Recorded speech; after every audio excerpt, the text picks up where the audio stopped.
I remember that night like it was etched into the back of my eyelids, the kind of memory that surfaces unbidden when the weather turns foul. It was late autumn in West Virginia, the leaves long since stripped from the trees, leaving the mountains looking skeletal and unforgiving. I'd been up in Charleston for a job interview.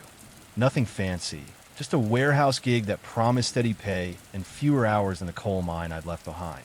The drive back to my folks' place in the holler near Beckley should have taken about 2 hours, but I decided to skip the interstate. You know how it is out here. The highways are clogged with semis and tourists gawking at the scenery, and I figured the backroads would be quicker, quieter. Besides, I'd grown up on those winding paths, knew every curve like the veins on my hands. Or so I thought.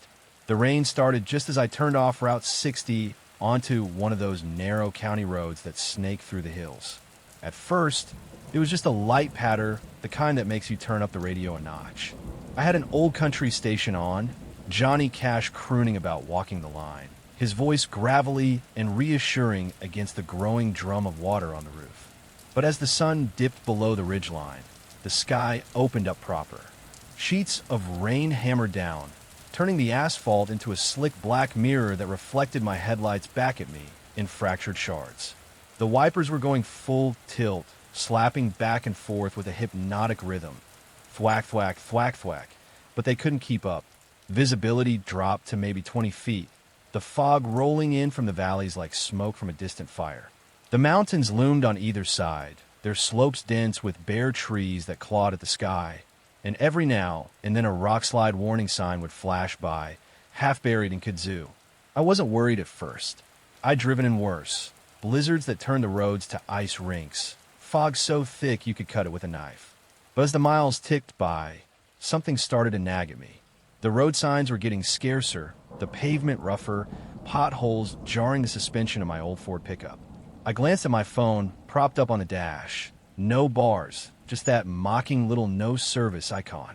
The GPS app I'd loaded earlier was frozen on a loading screen, the map a useless grid of gray. Come on, I muttered, tapping the screen like that would fix it.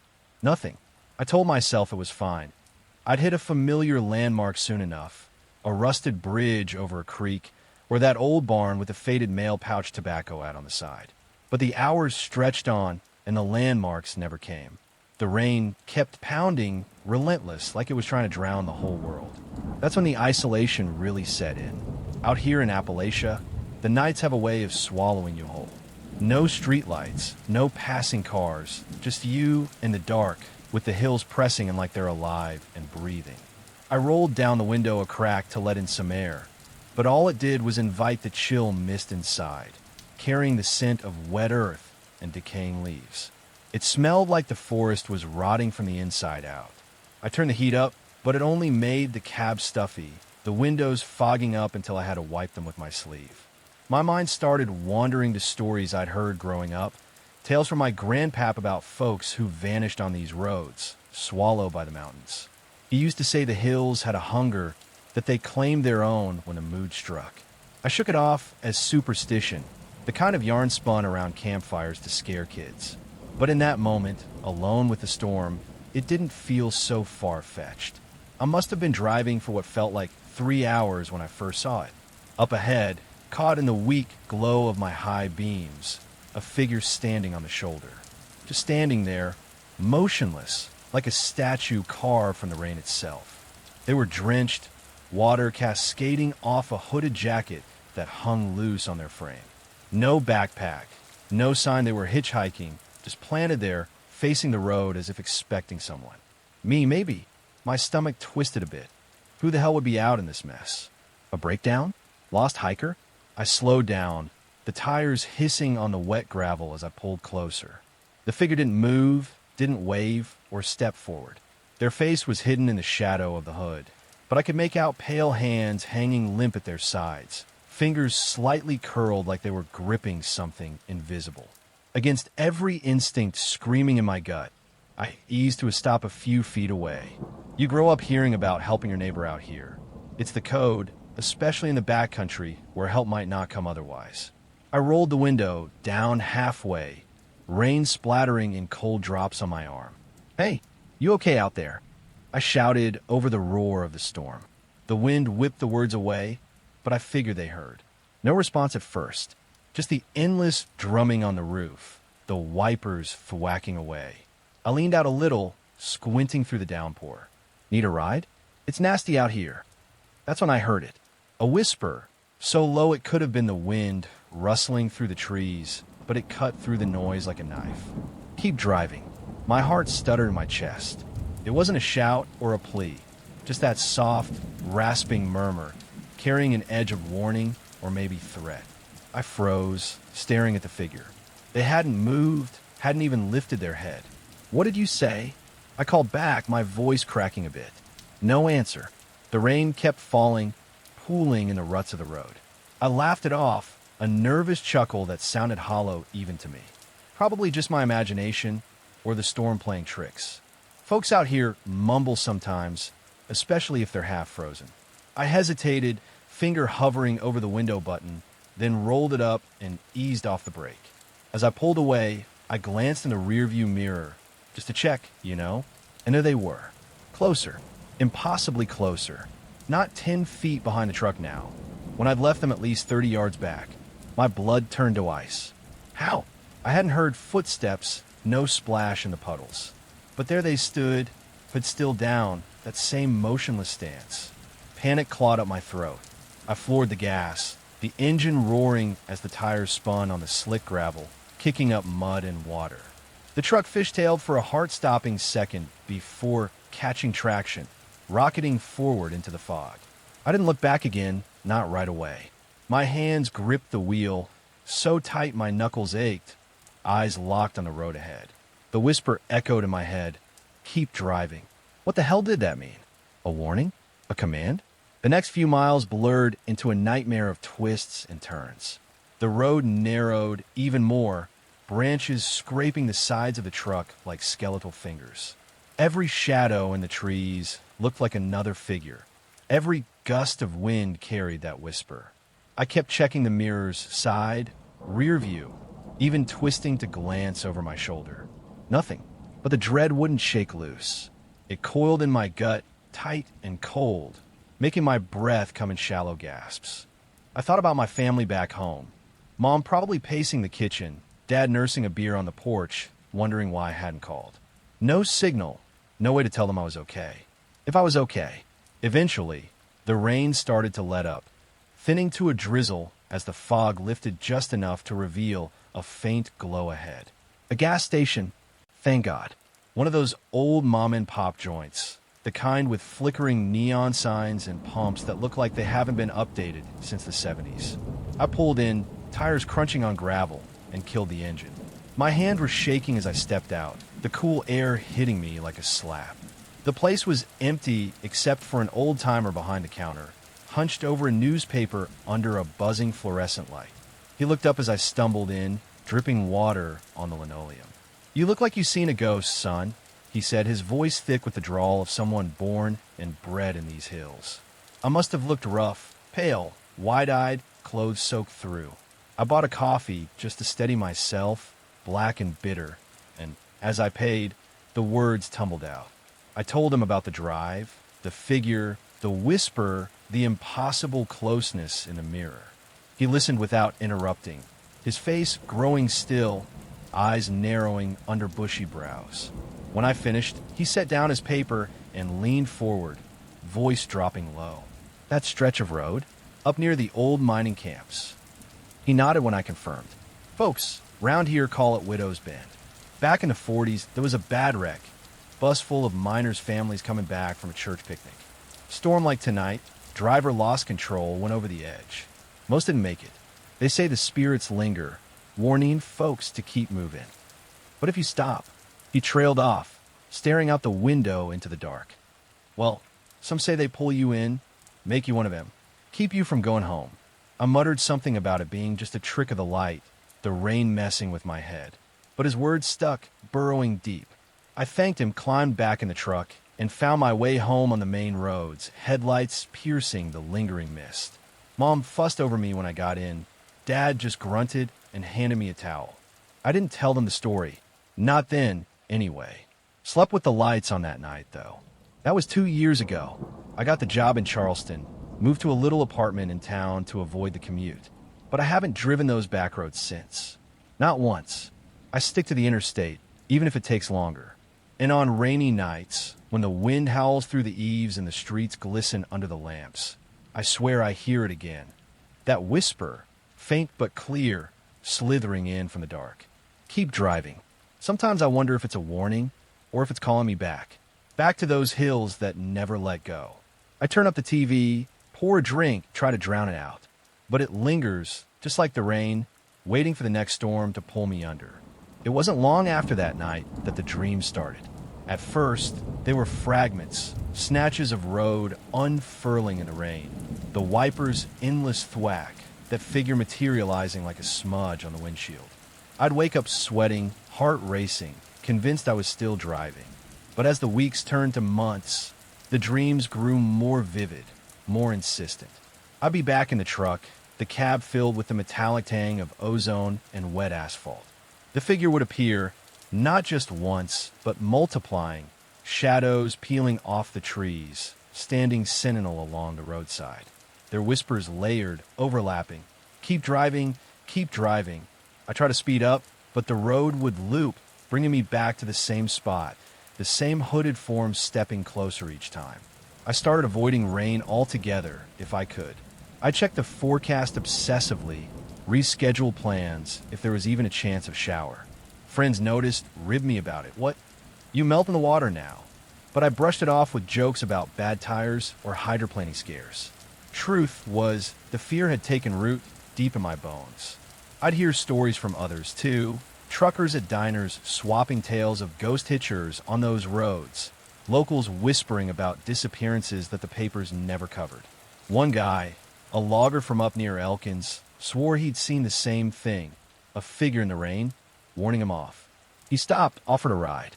Woke up hours later in a ditch, car untouched, but his watch stopped at the exact time of that old bus crash.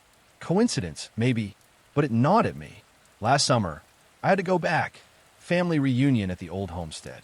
The drive down was clear, sunny even, but on the way home, clouds gathered like bruises on the sky. I took the interstate, white-knuckling it the whole way. Halfway there, the rain hit, a sudden deluge that turned the world gray. Traffic slowed to a crawl, wipers fighting a losing battle. And there, in the breakdown lane, I saw it again. A figure, hooded, standing still amid the chaos of flashing hazards and honking horns. Not on the back road this time, but here on the main drag. I didn't stop, didn't even slow, just kept driving, eyes forward, whisper echoing in my mind. I made it home that night, but the encounter shook me deeper than before. Now, the whispers come even on clear nights, faint as wind through cracks in the window. I wonder if it's tied to the land, to those mountains that hold their secrets close, or if it's something I brought back with me, a hitcher in my soul. Either way, it doesn't let go. And on stormy evenings, when the rain taps at the glass like impatient fingers, I find myself listening, waiting for what comes next. Because out here in Appalachia, the roads remember, and they don't forgive those who stop. It was one of those evenings in eastern Kentucky where the sky hangs low and heavy, like it's carrying the weight of the hills themselves. I'd driven up to Harlan County to visit my aunt and uncle, the last of my kin still scratching out a living in those worn-down coal towns. Aunt May had fixed her famous cornbread and beans, and we'd spent the afternoon on the porch, swapping stories about the old days, how the mines used to hum with life before the layoffs and the floods turned everything sour. I hadn't planned on staying so late, but time slips away when you're catching up, and before I knew it, the sun was dipping behind the ridges, painting the world in bruised purples and grays. You sure you don't want to wait out the weather? Uncle Jed had asked, eyeing the gathering clouds. I waved him off with a laugh. Nah, it's just a little rain. I'll be home before midnight. Famous last words, I guess. The drive back to my place in Pikeville started innocent enough. The road out of Harlan is all twists and climbs. Narrow lanes carved in the mountainside with guardrails that look like they've seen better decades. My old Chevy sedan handled it fine, tires humming on the damp asphalt as the first drops spattered the windshield. I flipped on the wipers, their steady swipe a comforting rhythm against the growing patter. The radio was tuned to some AM station out of Lexington, but as I wound deeper into the hills, the signal faded to crackles and pops, like the air itself was chewing on the waves. I fiddled with the dial until it locked onto a local folk outfit, banjos and fiddles whining through old ballads about lost love and hard times. It fit the mood, somehow, those eerie tunes weaving into the storm like threads in a quilt. Darkness came quick out there, the kind that swallows the horizon whole. No street lights to guide you, just the twin beams of my headlights slicing through the sheets of rain. The forest pressed in on both sides, dense stands of oak and hickory, their branches interlocking overhead like fingers in prayer. Every now and then, lightning would fork across the sky, illuminating the underbrush in stark white flashes, vines choking the trunks, fallen logs rotting into the earth. I hadn't seen another car since leaving my aunt's, which wasn't unusual for these backroads, but the isolation started to gnaw at me. You grow up hearing how the mountains can play tricks on a man, how the quiet amplifies every little sound until your mind fills in the gaps with things that ain't there. I shook it off, focused on the road ahead, the yellow lines blurring under the deluge. About an hour in, the storm really let loose. Rain hammered the roof like buckshot, drowning out the radio until all I got was static-laced snippets of melody. I turned it down, preferring the raw symphony of the weather, the thunder rumbling through the valleys like distant dynamite blasts in the mines. My speed dropped to a crawl. The curves were slick, and one wrong turn could send you tumbling into a ravine. That's when I first noticed the shapes. At the edge of my high beams, something darted across the road. Long and lean, more shadow than substance. I blinked, chalking it up to a deer or maybe a fox spooked by the lightning. Animals move funny in the rain, all jerky and fluid at once. But then another one flickered, this time closer, stretching across the wet pavement like ink spilling from a bottle. I eased off the gas, peering through the windshield. The wipers cleared the glass just enough to see.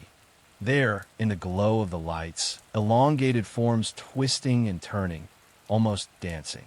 They weren't solid, not like a body would be, but they moved with purpose, gliding from one side of the lane to the other. Too graceful for critters, too deliberate. My mind raced back to childhood tales around the fire, stories of haints and boogers in the woods, but those were just yarns to keep kids in line. Still, a chill crept up my spine, unrelated to the damp seeping through the vents. I honked the horn, a sharp blast that echoed off the trees, but the shapes didn't scatter. If anything, they multiplied, flitting at the periphery of my vision like moths around a flame. One of them paused dead center in the road, stretching tall against the asphalt, its edges blurring in the downpour. It wasn't blocking away exactly, but it felt intentional, like a challenge. I hit the brakes harder than I meant to, the car fishtailing on the slick surface, rear end swinging toward the ditch. My heart slammed against my ribs as I wrestled the wheel, tires grabbing for purchase on the gravel shoulder. The Chevy slid to a stop inches from the drop-off, engine idling rough in the sudden quiet. I sat there, breath ragged, staring at where the shadow had been. Gone now, vanished like smoke.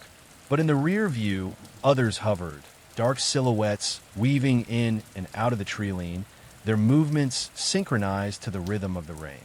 Panic bubbled up, hot and urgent. I jammed the accelerator, the car lurching forward with a spray of mud. The engine roared over the thunder, but the shadows kept pace, darting alongside the road, sometimes crossing just ahead of my beams. I swerved again to miss one, the tires hydroplaning for a terrifying second. What the hell? I muttered, voice trembling. No answer but the storm. Memories flooded and unbidden, my pawpaw talking about the 27 flood that wiped out half the county, miners trapped in the shafts as water rose, their lamps flickering out one by one. He'd say their spirits wandered on rainy nights, restless and reaching. Superstition, I'd always thought.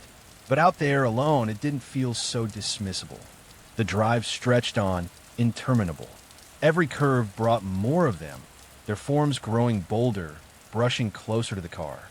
I could almost hear them now, a low susurrus beneath the rain, like whispers from deep underground. My hands ached from gripping the wheel, knuckles white as bone. I tried the radio again, desperate for a human voice, but it was all static, punctuated by bursts of those old folk songs. Lament about death in the dark. Lightning cracked overhead, and in the flash, I swore I saw faces in the shadows, hollow-eyed, soot-streaked, mouths open in silent cries. Not monsters, nothing like that. Just men, or what was left of them, echoing the lives they'd lost. Hours blurred together until, finally, the road widened, leading to a cluster of lights. A dingy diner hunkered at the edge of a forgotten crossroads. I pulled into the gravel lot, tires crunching, and killed the engine. My legs shook as I stumbled inside, the bell above the door jingling like a mockery. The place was empty save for a waitress behind the counter, her face lined with years of late shifts and hard living. She poured me coffee without asking, black and steaming. "Rough night out there," she said, voice gravelly from smokes. I nodded, wrapping my hands around the mug for warmth. The words spilled out then, the shadows, the near miss, the way they danced in the headlights. She listened, wiping the counter in slow circles, her expression unchanging until I finished. Then she leaned in, eyes meeting mine. "Them shadows? Old miners, they say, lost in the floods back in the 50s. Shafts collapsed under the rain, trap him down there. Water rose fast, drowned slow. Folks reckon their spirits come out in storms like this, dance in the wet, pull in at anyone fool enough to slow down." She paused, glancing out the window where the rain still fell. "They don't mean harm, maybe, just lonely. But if you let him, they'll lead you off the road, down into the dark with him." I forced a laugh, paid for the coffee, and left, dismissing it as hillbilly folklore. The drive home was clearer, the storm easing to a drizzle, no shadows in sight. But that night, sleep came fitful, dreams filled with twisting forms and muffled calls. Weeks passed. I pushed it down, buried it under work and routine, until the next rain came, a soft patter at first, building to a roar. I had to run errands, no choice but to drive. And there they were again, faint at the edges of my lights, dancing just out of reach. It's been years now, but they never really left. Every stormy drive brings them back, whispers growing louder in my mind. I avoid those roads when I can, stick to well-lit highways. But sometimes, late at night, I wonder if the waitress was right, if they're just lonely reaching out, or if one day I'll slow down too much and join their dance in the glow. The mountains hold their dead close, after all, and out here, the rain never truly stops washing them up. That diner conversation stuck with me more than I'd admit. I started asking around subtly, cousins, old-timers at the feed store, about those floods. Turns out there was truth to it. Back in '57, a nor'easter hit hard, swelling the creeks until they burst into the mines. Dozens gone, bodies never recovered, just empty caskets at the funerals. Papers called it a tragedy. Locals whispered about curses, about the land reclaiming what the companies stole. I read up on it at the library, yellowed clippings painting a picture of despair. Families waiting at the entrances, lanterns swinging in the wind, hope fading with the light. Driving became a chore after that. I planned routes meticulously, checked the weather app like it was gospel. But life in these hills doesn't bend to plans. One night last spring, a call came, my sister in labor early, hospital in Ashland. The sky was clear when I left, but halfway there, clouds rolled in, fat with rain. It started slow, drops plinking on the hood, then unleashed. The radio fizzed to life with that same folk station, a dirge about buried alive. And sure enough, the shadows returned, slender forms capering in the beams, their movements a mockery of joy. I sped up, but they kept a pace, one veering close enough that I swerved, shoulder rumbling under the tires. My breath hitched. I could feel them now, a pressure in the cab, cold as mind damp. Memories surged, Papa's tales, Aunt May's warnings about not tempting the hills. I honked again, but it only seemed to stir them, more joining the fray until the road ahead was a gauntlet of shifting dark. Thunder boomed, lightning revealing glimpses, gaunt figures in overalls, faces smudged with cold dust, eyes reflecting nothing. I made it to the hospital, sister and baby fine, but I was a wreck, pale, trembling. Didn't tell them why. On the way back, dawn broke, chasing the storm away. No shadows then, just the wet gleam of pavement and birdsong in the trees. Relief washed over me, but it was short-lived.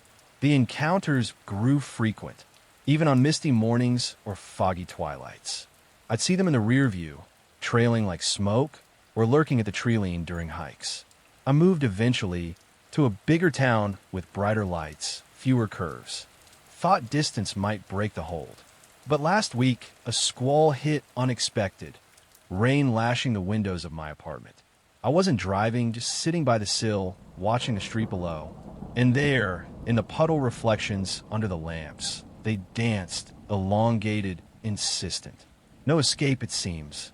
The mountains reach far, their shadows longer still. I listen to the rain now, wondering when they'll pull me in for good, into that endless, fluid waltz.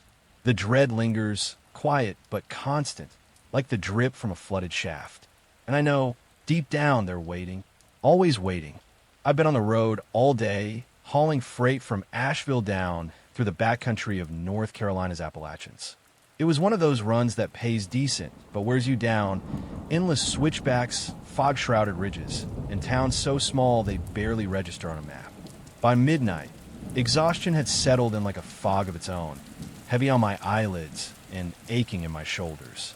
The rain had started around dusk, a steady drizzle at first, but now it was coming down in curtains, turning the narrow highway into a slick ribbon of black. My old Dodge pickup's wipers were fighting a losing battle, smearing the water more than clearing it, and the headlights barely pierced the gloom, illuminating just a few yards of glistening asphalt before it dissolved into darkness. The dashboard glow was my only companion, casting a sickly green hue over the cab, and the radio had long since given up, static hissing like whispers from the ether. These roads have a way of making you feel small, insignificant against the sprawl of the mountains. Towering pines and hardwoods crowded the shoulders, their branches whipping in the wind like they were alive and reaching. I'd grown up not far from here, in a holler near Boone, where folks still told stories around with stoves about the old ways, the feuds, the floods, the disappearances that no one could explain. My pa used to say the hills held grudges, that they remembered every wrong turn and every soul lost to them. I never put much stock in it back then, but out there alone, with the storm raging, those tales crept back in. No other cars for miles. It was like the world had emptied out, leaving just me and the relentless patter on the roof. I cracked the window for fresh air, but it only let in the chill, carrying the scent of wet earth and pine resin, sharp and clinging. I adjusted the rearview mirror to cut the glare from my own lights reflecting off the rain, and that's when I saw it, a pale face staring back from the back seat. Eyes wide, unblinking like holes punched in dough. My heart seized up, a cold spike driving through my chest. I hadn't picked up anyone. The truck was locked tight since I left the depot. No hitchhikers, no stops except for gas hours ago. But there was that face, indistinct but human, hair matted dark against sallow skin. I slammed on the brakes without thinking, the truck hydroplaning on the wet pavement, tires screaming as I fishtailed toward the guardrail. The world tilted for a second, thunder rumbling overhead like the mountains themselves were groaning. I came to a stop crosswise in the lane, engine stuttering, my breath coming in ragged bursts. Twisting around, I stared at the empty back seat. Nothing but crumpled receipts and an old jacket tossed there. The air felt thicker, though colder than it should have been, like someone had opened a door to a freezer. Shaking my head, I laughed it off, a forced chuckle that echoed hollow in the cab. Fatigue, that's all. Hallucinations from too many hours staring at the road. I'd heard truckers talk about it, seeing things in the mirrors, shadows that weren't there. I straightened the truck, eased back onto the gas, and kept going, but the unease lingered, coiling in my gut. The rain picked up again, hammering harder, and lightning flashed, briefly illuminating the dense forest pressing in. I turned the heat up a notch, but it didn't touch the chill that had settled over me. My mind wandered to my ex-wife, Karen, back in Raleigh with our boy. We'd split amicably enough, but nights like this made me miss the routine. The warm bed, the sound of someone else breathing in the house. Out here, it was just isolation, pure and cutting. A few miles on, I heard it, a soft sigh like breath escaping lips right behind my ear. I froze, neck hairs standing on end. It was faint, almost lost in the storm, but unmistakable, intimate. I whipped my head around again. Empty seat, same as before.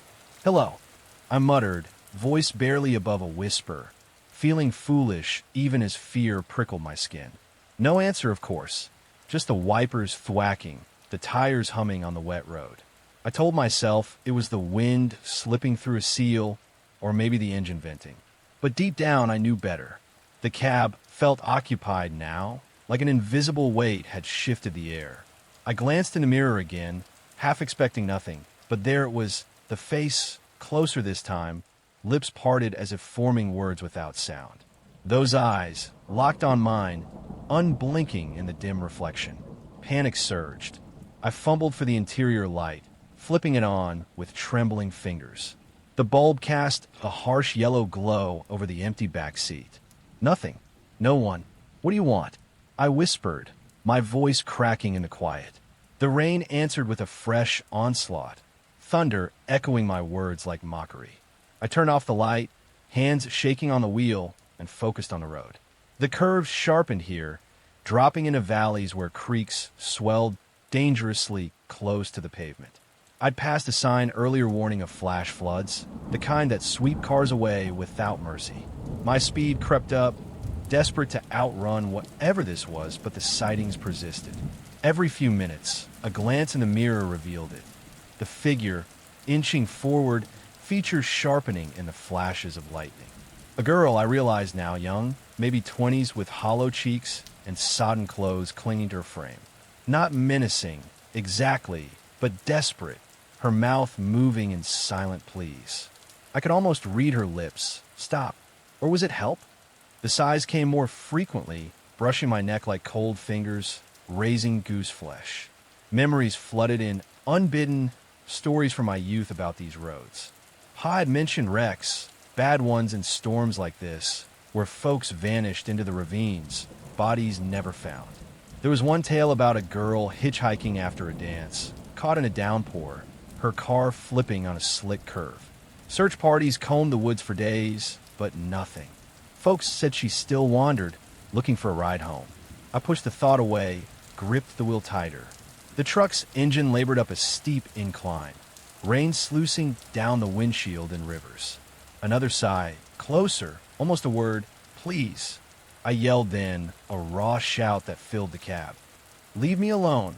But it only amplified my isolation. No one to hear, no help coming. The motel appeared like a beacon after what felt like hours. A faded sign flickering vacancy through the haze, tucked off a side road near Franklin. I pulled in, gravel crunching under the tires, and bolted from the truck without looking back, rain soaking me as I dashed to the office. The clerk was an older woman, face etched with lines like the cracked earth after a drought, smoking a cigarette under the awning. She eyed me as I dripped on her floor, handing over a key with a knowing nod. "Rough night," she said, not a question. I must have looked haunted, pale while died. The words tumbled out as I paid. The face, the sighs, the silent words. She listened, exhaling smoke slowly, then stubbed out her cig. "That route you came on? Devil's Elbow, they call it. Decades back, a girl died there. Crashed in a storm just like this. Spun out on a curve, went over the edge. They say she hitches rides on rainy nights, warns folks of wrecks ahead. Tries to save em, maybe. Or maybe she's just lost, looking for company." Her words hit like ice water. I muttered thanks, grabbed the key, and locked myself in the room, chain on the door. Sleep didn't come easy. Every creak of the building, every gust against the window, sounded like that sigh. Morning broke gray and drizzling. I checked the truck. No signs of entry, no wet spots on the seat, nothing out of place. Just my imagination, I told myself, fueled by fatigue and folklore. I drove home careful, sticking to main roads, but the memory clung. That was 5 years ago. I quit trucking not long after, took a job at a warehouse closer to home. Safer, steadier. But on stormy evenings, when the rain taps insistent on the roof and thunder rolls through the hills, I avoid driving alone. I check the mirrors more than I should, even in the house, half expecting that pale face to appear. The sighs come back sometimes, faint in the wind, or maybe just in my head. Was she warning me? Or calling me back to those roads to join her in the dark? I don't know. The mountains don't give answers. They just hold their secrets, waiting for the next storm to stir them up. And I listen, always listen, for that silent gaze in the night. It started small after that night. A reluctance to drive after dark, a habit of glancing over my shoulder in empty rooms. Karen noticed when I visited our son. She'd ask why I looked so worn, why I jumped at shadows. I brushed it off as work stress, but the truth gnawed deeper. I'd dream of the road, the rain-slick curves unfolding endlessly, that face materializing in the mirror, lips forming words I couldn't hear.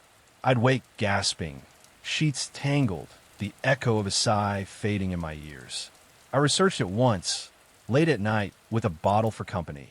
Old newspaper clippings online about accidents on Devil's Elbow. There she was in grainy black and white. Emily Hargrove, 22, missing after a solo crash in '68. Car found mangled in a creek bed, but no body. Search called off after weeks. Locals whispered she'd been running from something. A bad home, a worse man. No one knew for sure. The encounters didn't stop with the job change.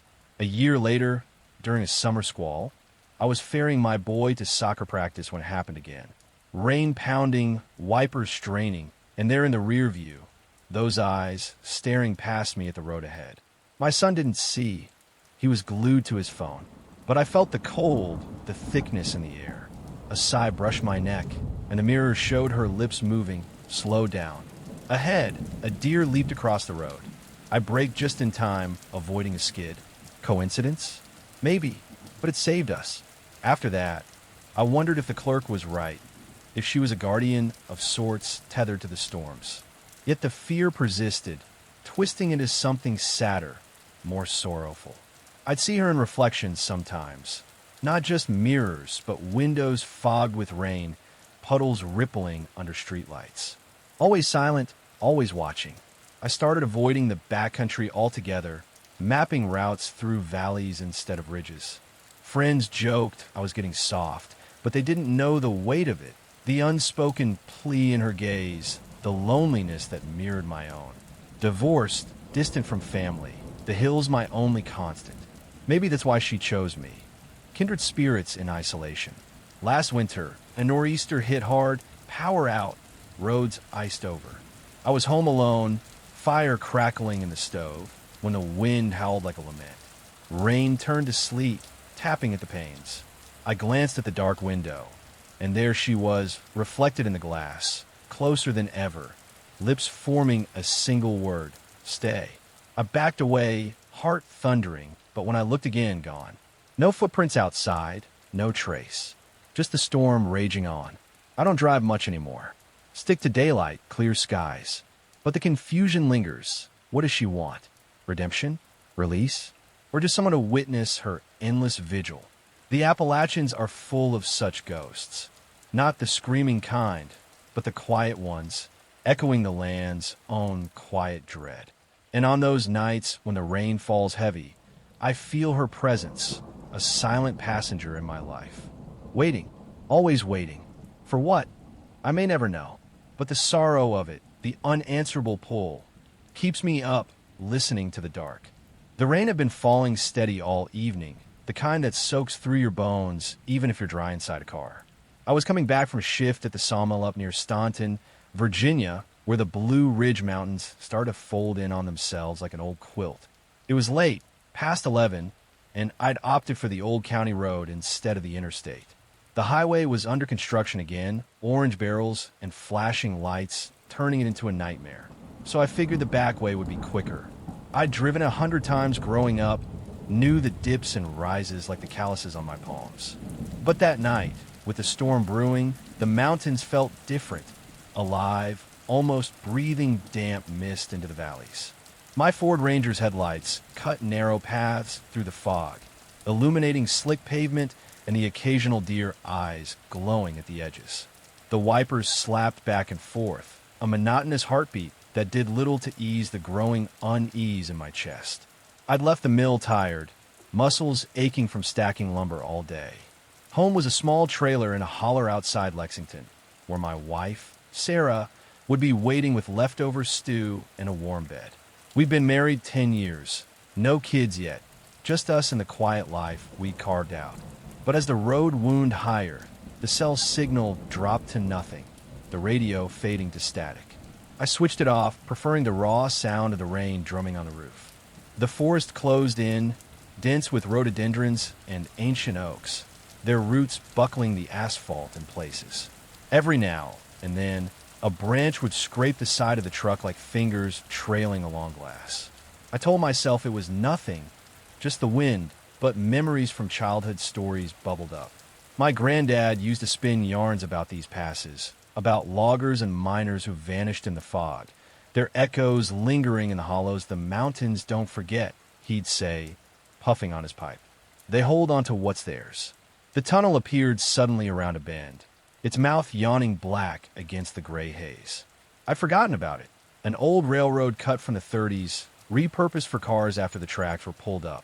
Vines choked the entrance, hanging like curtains, and fog swirled at the threshold like smoke from a dying fire. It wasn't on most maps anymore. Folks avoided it for the newer bypass. But in my hurry, I'd taken the turn without thinking. The entrance loomed larger as I approached, arched stone overgrown with moss and ivy, water trickling down the walls in rivulets. I slowed, headlights piercing the dark just enough to reveal cracked pavement inside, pocked with puddles. The rain's roar dulled as I entered, muffled to a distant hum, replaced by the drip-drip of water from the ceiling and the echo of my tires crunching over debris. It was cooler in there, the air thick with the smell of damp stone and decay, like an old cellar forgotten under the earth. Halfway through, maybe a quarter mile in, the engine sputtered. Just a cough at first, the RPMs dipping erratically. I tapped the gas, but it happened again, lights flickering on the dash like a bad connection. Then nothing. The truck died completely, rolling to a silent stop in the absolute dark. No warning lights, no grind of the starter when I turned the key, just dead silence, broken only by the persistent dripping. Panic flickered in my gut, but I pushed it down. Probably the alternator. It had been acting up. I tried the ignition again. Click, nothing. The headlights were out. The cab plunged into blackness, so thick it pressed against my eyes. I fumbled for my phone in the cup holder, the screen's glow a faint lifeline. Battery at 40%. Enough to call for help if there was signal. But as I unlocked it, the bars showed 0, the light casting eerie shadows on the dashboard.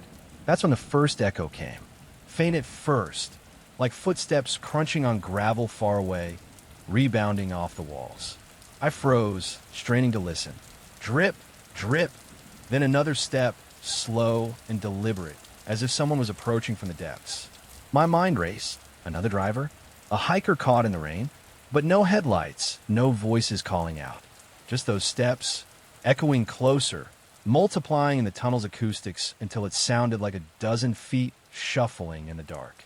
I locked the doors with a click that seemed too loud, heart pounding in my ears.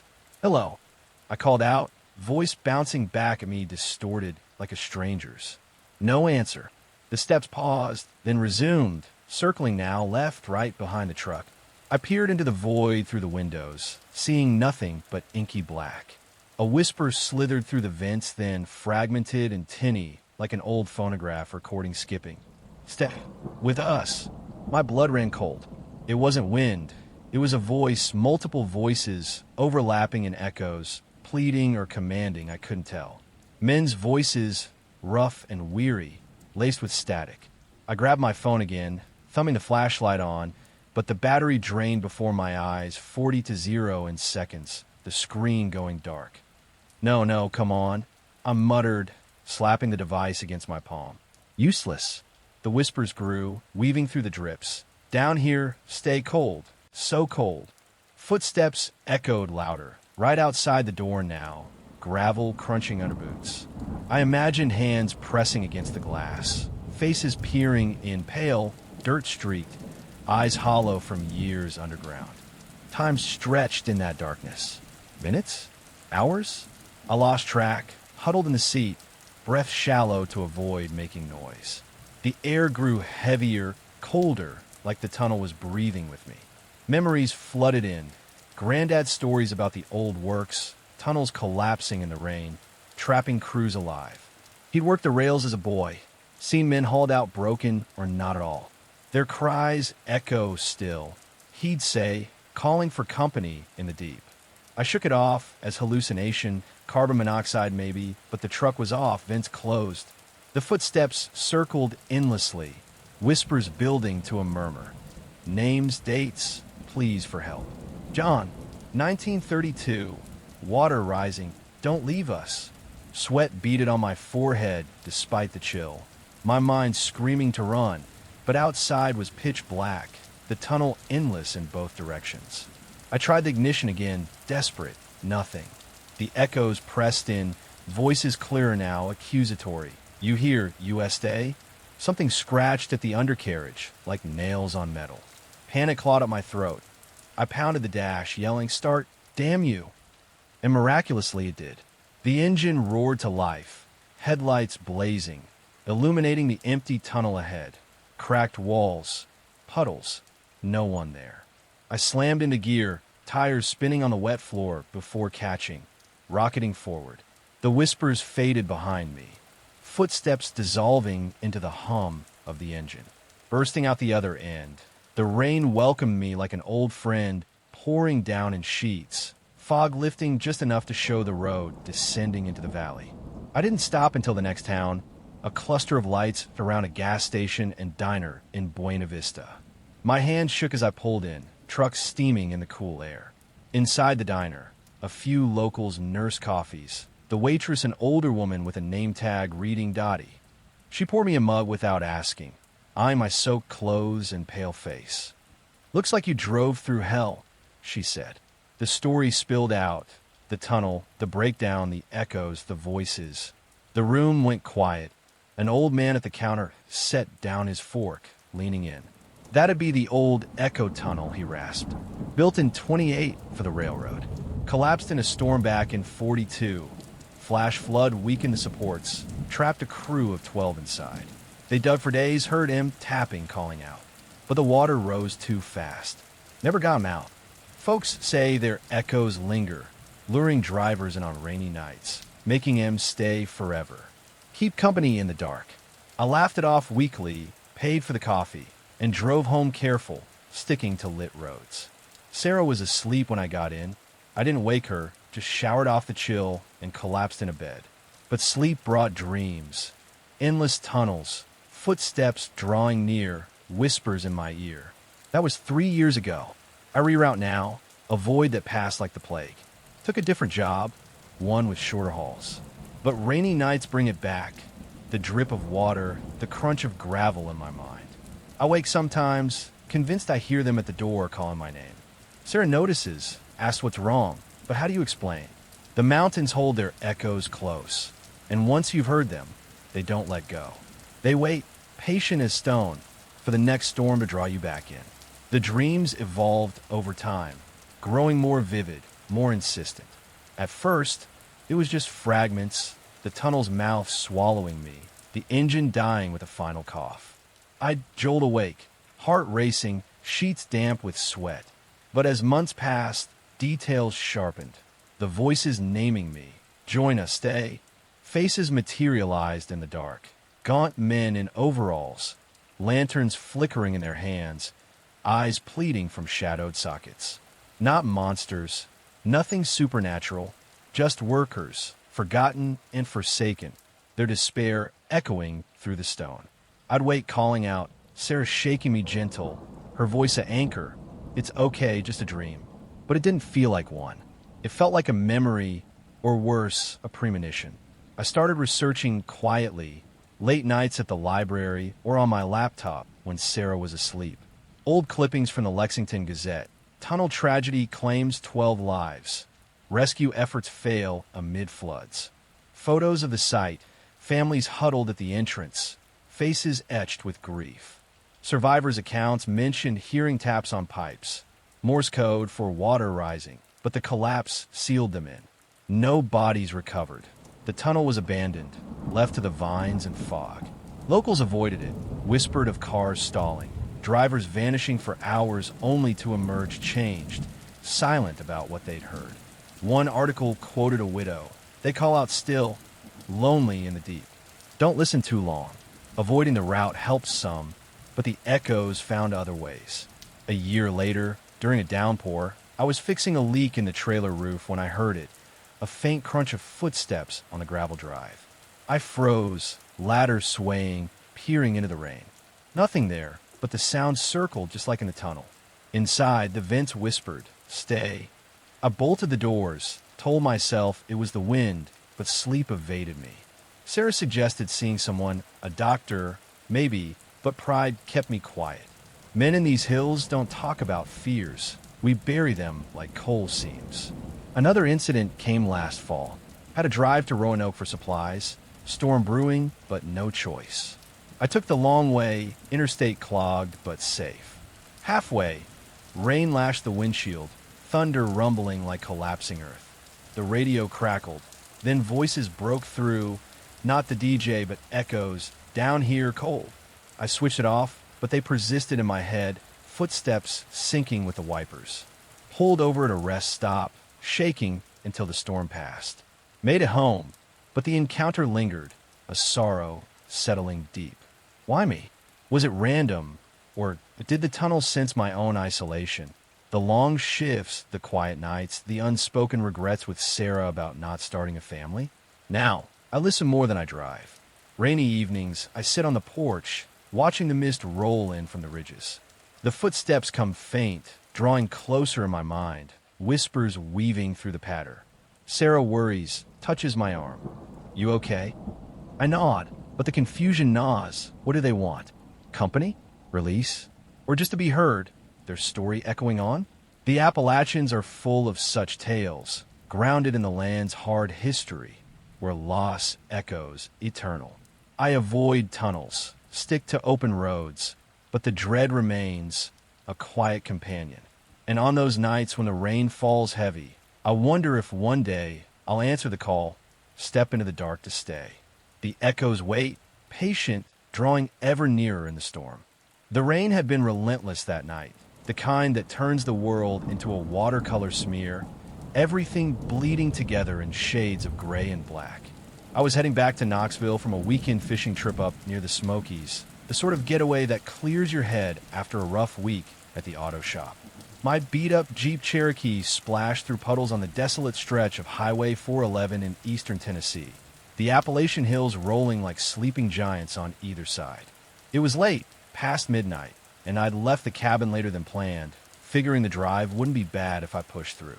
But the storm hit hard about an hour in, wind gusting against the windows, thunder muttering low like distant artillery. The wipers worked overtime, but visibility was shot. My headlights barely cut through the haze, illuminating just snippets of wet asphalt and the occasional reflector post glinting like eyes in the dark. Growing up in these parts, you learn to respect the isolation. The highways here aren't like the interstates. They're narrow, winding paths carved from the land, flanked by dense forests that swallow sound and light. No billboards, no rest stops, just mile after mile of nothing but the hum of your tires and the patter of rain. I'd rolled the window down a crack earlier for fresh air, but now it let in the chill, carrying the earthy scent of soaked soil and pine. My radio was on low, some classic rock station fading in and out, the DJ's voice crackling like he was broadcasting from underwater. I sipped cold coffee from a thermos, trying to stay alert, my mind wandering to my ex-girlfriend Lisa. We'd split a year back, amicably enough, but nights like this amplified the loneliness, made the cab feel too empty. The hills loomed larger in the storm, their slopes dotted with shadows that could be trees or something else, the kind of thoughts that creep in when you're alone too long. It started subtle, that first flicker.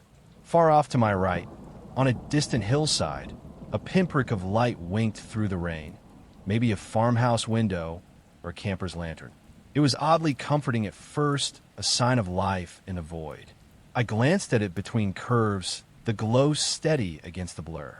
But as I drove on, the light seemed to shift, not fix like it should be. It dipped behind a ridge, then reappeared higher up, closer somehow. I rubbed my eyes, blaming fatigue or the rain playing tricks on glass. Another light joined it, then a third, clustering like fireflies in July. Must be a party up there, I muttered to myself, a weak attempt at reassurance. But the hills out here are sparse, settlements are few, and who'd be out in this mess? Curiosity tugged at me, mild at first, mixed with a twinge of unease. I slowed a bit, peering through the side window, the Jeep's engine growling low over the thunder. The lights multiplied as the miles ticked by. 5 now, then 7, bobbing gently, drawing nearer to the highway. They weren't electric, too warm, too erratic, like flames guttering in the wind. One detached from the group, weaving down the slope toward the road, a solitary orb floating through the haze. It reminded me of those old lanterns miners used, the kind my grandpa described from his days in the coal camps. He had stories about will-o'-the-wisps, swamp gases leading folks astray. But those were from marshes, not these solid hills. Still, a chill settled in my spine, unrelated to the damp. I sped up a touch, but the light kept pace, crossing into my lane ahead, illuminating a fleeting shape in its glow, tall, ragged, almost human, but hunched, like someone wrapped in sodden cloth. It vanished as quick as it appeared, the light winking out, leaving just the afterimage burned in my eyes. My heart picked up, a steady thrum against the rain's rhythm. What the hell was that? I whispered, glancing in the rear view. The other lights had shifted too, spreading out across the hills, some dipping low near the shoulder. The radio hissed thin, static surging before garbled voices broke through. Not the station, but fragments. Come home, pleading, distant, like an old recording warped by time. I twisted the dial, but it persisted on every frequency, whispers layering over the static. Lost? Come back. Panic edged in, cold and sharp. I accelerated, the Jeep hydroplaning slightly on a curve, but more lights emerged ahead, encircling the road like sentinels. They bobbed closer, their glow piercing the rain, casting long shadows that danced across the pavement. One hovered near the passenger window, close enough to feel its phantom warmth, revealing another shape, slender, emaciated, features obscured but eyes reflecting the light like polished stones. I swerved to avoid it, tires skidding, the vehicle fishtailing before straightening. The whispers grew louder, a chorus now. Join us home. My wipers struggled, smearing the view, vision blurring as if the storm itself conspired. Sweat beaded on my forehead despite the cold. I gripped the wheel tighter, breath shallow. Memories surged. Grandpa's tales of forgotten towns in these hills, wiped out by floods in the 20s, whole communities swallowed by rising waters. He'd say their lanterns still burned on stormy nights, calling wanderers to the depths. I pushed the thought away, focused on the road, but the lights pressed in, surrounding me, their shapes multiplying at the edges of sight. Tall figures, ragged and weary, moving with a purposeful slowness that raised the hairs on my arms. Not attacking, just inviting, their silent pleas echoing in the radio's hiss. Finally, a pull-off appeared, a gravel turnout overlooking a valley. I veered into it, killing the engine, headlights off to blend into the dark. The rain hammered the roof, thunder rumbling as I huddled low, watching the lights through slitted eyes. They hovered at the road's edge, searching, bobbing like boats on a choppy sea. Minutes stretched to hours. I didn't dare move, breath fogging the glass. The whispers faded with the radio's static, but the dread lingered, thick as the fog. Dawn crept in eventually, the storm easing to a drizzle, the lights dimming one by one until the hills stood empty, innocent in the gray light. I started the Jeep, hands still trembling, and drove to the nearest ranger station near Tellico Plains. The ranger, A grizzled vet named Harlan with a badge pinned to his khaki shirt. Listen over coffee in the dim office. His face hardened as I described the lights, the shapes, the voices. Those hills round there used to be a settlement called Willow Creek back in the late 1800s. Flood took it in 91. Creek swelled overnight, washed away homes, folks, everything. No survivors found, just debris downriver. Locals say the lights are their signals, lanterns waving for help that never came. They call to wanderers on rainy nights, drawing them off the road to join the lost. He paused, staring into his mug. Best stay off those stretches in bad weather. Some folks follow and don't come back. I nodded, thanked him, and headed home, the encounter burrowing deep. Lisa called later, checking in. We'd stayed friends, but I didn't mention it, just said the trip was fine. Sleep came hard that night, dreams of bobbing lights pulling me into the hills. That was 4 years ago. I stick to main roads now, avoid driving in storms if I can. Took up hiking in daylight, thinking the exercise might shake the memory. But the lights haunt my periphery on dark, wet drives, flickers in the distance, whispers in the wind. I wonder sometimes if they're real, echoes of the forgotten, or just my mind unraveling in the isolation. The sorrow of it lingers, a quiet ache for those lost souls calling home. And on rainy evenings, when the hills blur outside my window, I feel their pull, faint but insistent, waiting for me to answer. The dreams didn't stop with that night. They evolved, seeping into my waking hours like mist through cracks. At first, it was just replays, the highway unfurling in the rain, lights winking to life on the hills. I'd wake sweating, convinced a glow hovered at the bedroom curtain. But as weeks turned to months, the visions deepened. I'd be driving, but the lights drew closer, shapes resolving into people, women in faded dresses, men in work shirts, children clutching toys, all sodden, faces pale with desperation. Their mouths moved in unison. Come home. I tried to speed away, but the road looped, bringing me back to them, hands reaching through the glass. I started avoiding the area altogether, rerouting trips through Chattanooga, even if it added hours. Friends noticed, teased me about getting spooked by hill ghosts, but I laughed it off. Deep down, the fear took root, twining with a strange sorrow. I researched Willow Creek at the library. Yellowed articles confirming the flood, photos of the aftermath, splintered timbers, mud-choked valleys, families searching in vain. One survivor account, from a boy who escaped, mentioned seeing lanterns on the water that night, waving futilely as the current pulled his kin under. They call still, he wrote decades later, begging for the living to remember. A year on, during another storm, it happened again. I was running errands in Maryville when the rain hit, forcing me onto a side road. Lights appeared on a nearby ridge, flickering invitations. I pulled over, engine idling, watching them bob closer. The radio crackled home. A shape materialized at the tree lean, tall, ragged, arm extended. I floored it, escaping, but the image stuck a hook in my mind. After that, I saw them in odd places, a glimmer in a puddle during a downpour, a flash in the rear view on foggy mornings. Not always at night, not always driving, just enough to keep the unease simmering. Lisa and I reconnected eventually. She moved back to town, and we tried again, building a life in a small house near the river. She knows the story now, holds me when the dreams come. But the confusion persists. What do they want? Remembrance? Companionship? Or to pull the living into their endless vigil? The Appalachians are riddled with such losses, forgotten hamlets claimed by the land, their echoes faint but enduring.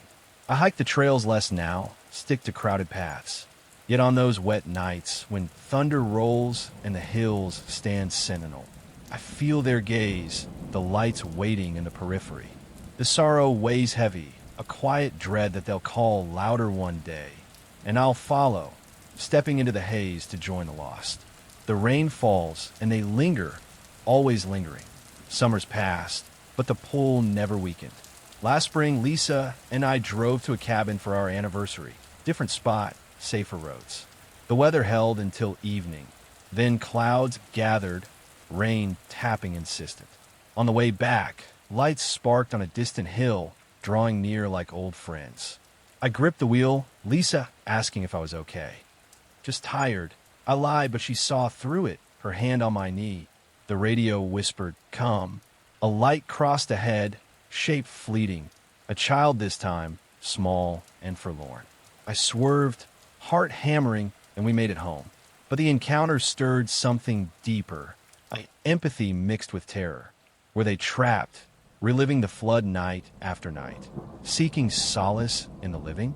I volunteer now at a historical society, digitizing old records of lost settlements. Willow Creek's file is thin. Births, deaths, a map erased by water. Reading the names feels like answering their call, a way to remember without following. Yet the lights persist, haunting wet drives, their glow a reminder of fragility in these hills. Isolation breeds such legends, grounded in real grief, unexplainable but felt. Lisa understands, shares the watch on stormy evenings. The fear mingles with sorrow now, for them, for us, wandering our own paths. And as the rain drums on, I wonder if one flicker will be too much, pulling me off the road into the embrace of the lost. The hills watch, silent, their lights fading but never gone.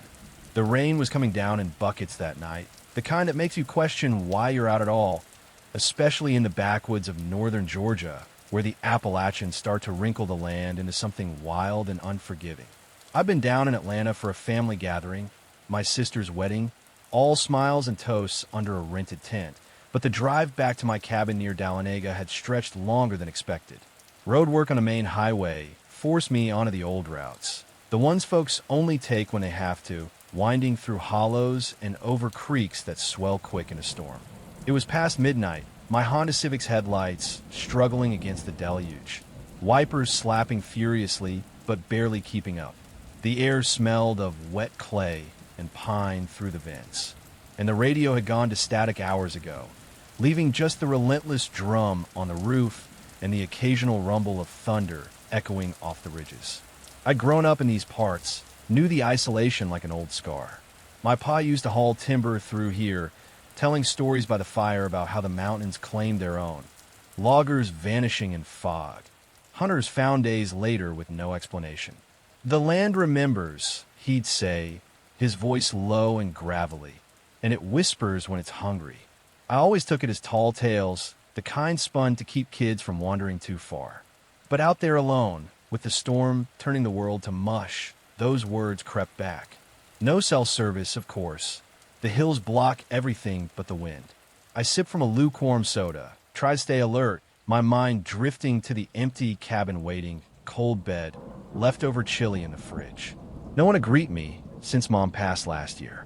The solitude suited me most days, but nights like this, it weighed heavy. The bridge came up sudden around a bend, a rickety old thing spanning a creek that had turned into a torrent. It was one of those iron relics from the 40s, paint flaking, wooden planks groaning under even light traffic. I'd crossed it before in daylight, but now, with the water raging below like a living beast, foam churning white against the banks, it looked precarious. My tires thrummed on the approach, the structure swaying slightly, or maybe that was my imagination.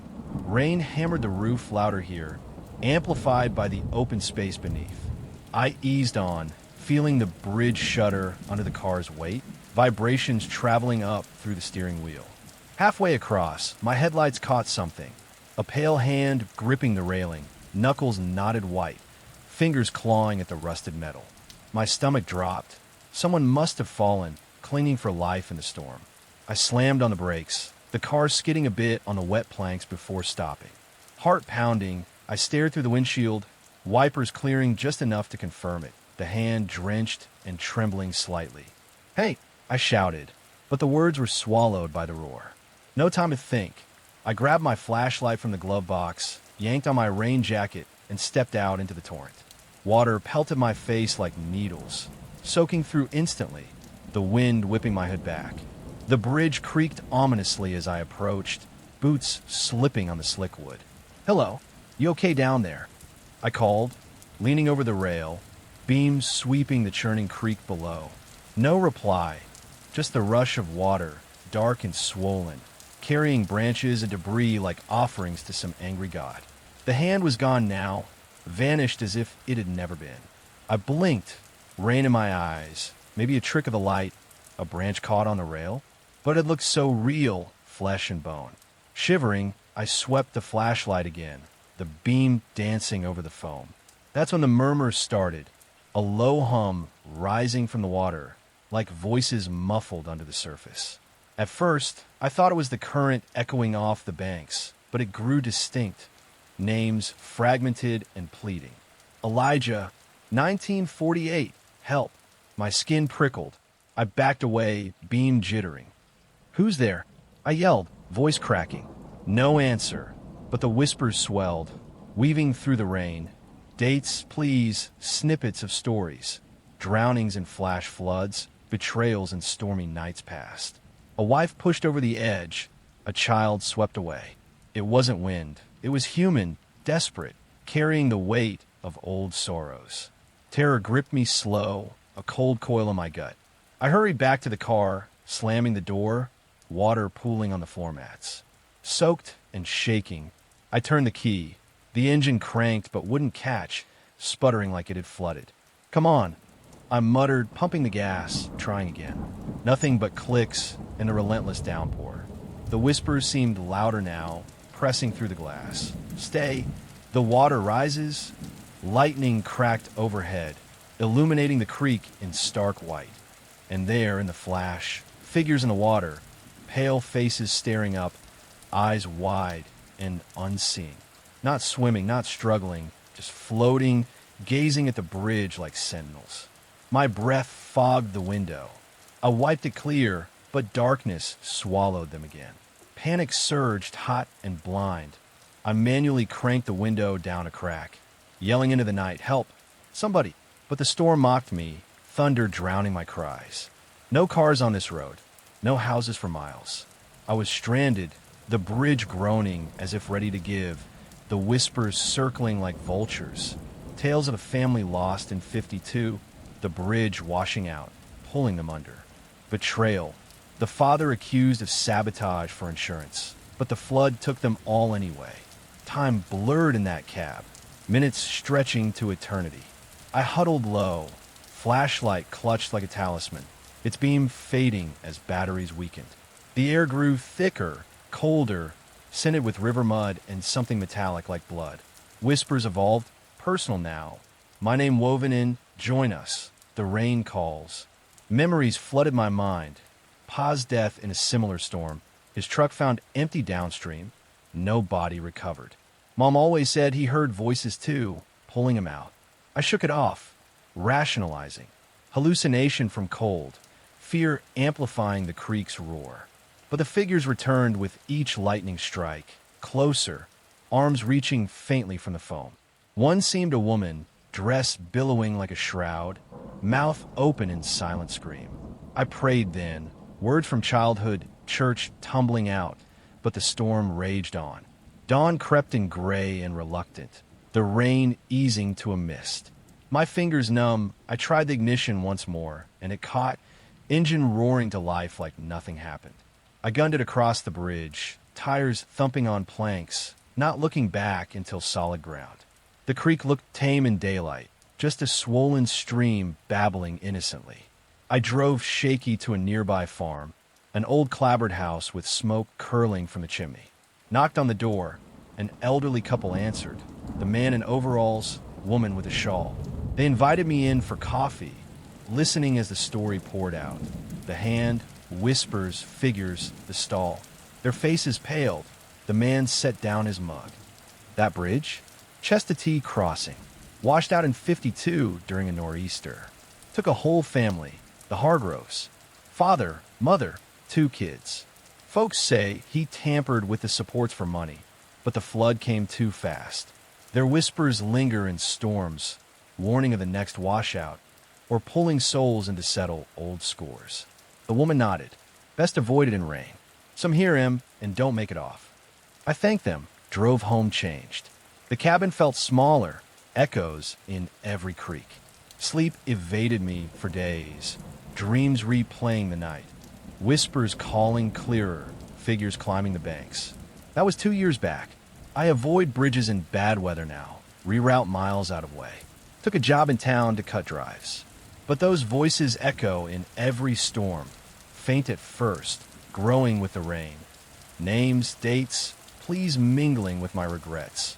Pa's unsolved end, mom's lonely decline. Was it warning or invitation? The sorrow clings, confusion in the quiet hours. The Appalachians hold their drowned close. Their murmurs a reminder of fragility. On rainy nights, I listen at the window, wondering if one day they'll call loud enough to pull me under. The water rises and the whispers wait. It didn't end with avoidance. The echoes followed, seeping into daily life like damp through walls. Weeks after, a light shower turned heavy as I fixed supper. Wind howled, and there, in the patter on the tin roof, faint murmurs, "Elijah, help?" I froze, spoon mid-stir, convincing myself it was imagination. But storms brought them back, whispers weaving through thunder, figures glimpsed in puddles or fogged windows. I researched at the library, old microfilm reels spinning tales of the '52 flood, headlines screaming family lost in bridge collapse, photos of twisted metal in the creek, search parties combing banks. The Hargroves, father accused of weakening the structure for payout, but no proof, just rumors. Mother and kids innocent, swept away. Survivors spoke of hearing cries days later, but dismissed as grief. One diary entry from a rescuer, voices from the water calling names. God help us if they're real. Friends noticed my jumpiness, the way I'd stare at creeks during hikes. "You all right, bud?" They'd ask. I'd nod, change subjects. Dated a woman briefly, but she left after a stormy night when I bolted upright, swearing I heard pleas outside. "You're haunted," she said, half joking. Maybe. I volunteered at the Historical Society, digitizing flood records, thinking knowledge might quiet them. Instead, it amplified more stories of betrayals, drownings tied to that bridge. A lover's quarrel in '38, a push body, a poacher swept under in '65. The whispers collected them all, a chorus of the forsaken. Last summer, necessity forced me across a similar bridge during a squall. Rain lashed, structure groaning familiar. Midway, the hand appeared, pale on the rail. I didn't stop, floored it, but the engine stuttered, whispers rising, "State betrayer." Lightning flashed, figures below, staring, accusatory. Made it across, pulled over shaking. Why betrayer? Pa's accident. Was there more? He argued with Mom about money before that storm. Whispers hinted at sabotage in my dreams. Confusion deepened, sorrow for the lost mixing with guilt for the living.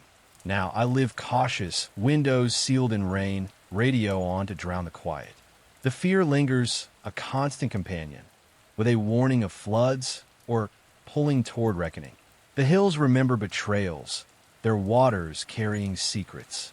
On those nights when thunder rolls and creeks swell, I feel their gaze from below, whispers echoing in my veins. The storm passes, but the dread remains, waiting for the next rise to claim its due. The fog had rolled in thick that night, blanketing the winding roads of Pennsylvania's Appalachian backcountry like a shroud drawn over the hills. I've been driving from Pittsburgh back to my folks' place in the Poconos, a route I'd taken dozens of times, but never in weather like this. The rain started light around dusk, a misty drizzle that turned the asphalt glossy, but as darkness settled, it thickened into a relentless pour, mingling with the fog to reduce visibility to a few meager feet. My old Subaru's headlights struggled, casting hazy beams that bounced back off the white wall ahead, making the world feel smaller, more confined. The wipers thumped steadily, a rhythmic pulse that did little to ease the growing knot in my stomach. I'd left the city later than planned. Work at the garage ran long, fixing a transmission that fought me every step. And now, past 10, the isolation hit hard. No other cars, no lights from distant farms. Just the endless twist of the road flanked by dense forests, trees looming like silent watchers on the slopes. Growing up in these mountains, You learn to respect the quiet. My dad was a ranger for years, patrolling the trails, and he'd come home with stories that stuck. Hikers lost in sudden mists, voices calling from the underbrush that led nowhere good. The hills have their own way, he'd say, nursing a beer on the porch, his eyes distant. I always figured it was exaggeration, the kind of lore that binds folks in small towns. But out there alone, with the fog pressing in, those tales gnawed at the edges of my mind. The air in the car grew heavy, scented with the damp earth seeping through the vents, and something sharper, almost metallic, like rust or blood.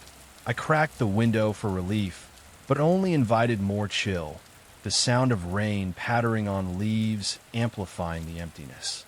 My phone had lost signal miles back, GPS frozen on a useless map, leaving me to navigate by memory and the occasional faded signpost emerging from the haze. It was around a sharp bend where the road dipped into a valley that the shape materialized on the shoulder. At first, it was just a blur in the fog, a darker smudge against the gray. But as I slowed, it resolved into a figure, arm extended, thumb out in the universal plea for a ride. They were bundled in a raincoat, hood pulled low, face hidden in shadow. Water cascaded off them, pooling at their feet on the gravel edge.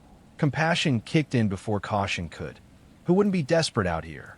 A breakdown, maybe, or a hiker caught unprepared. I pulled over, tires crunching softly, and rolled down the passenger window. Rain splattered in, cold drops hitting my arm. "Hey, you need a lift?" I called over the downpour. No immediate response, just a nod, barely perceptible, and they approached, opening the door with a creak that echoed oddly in the mist. They climbed in without a word, dripping water onto the seat and floor. I caught a whiff of that metallic tang, stronger now, mixed with the musty smell of wet cloth and earth. "Where you headed?" I asked, trying to sound casual as I eased back onto the road. Silence.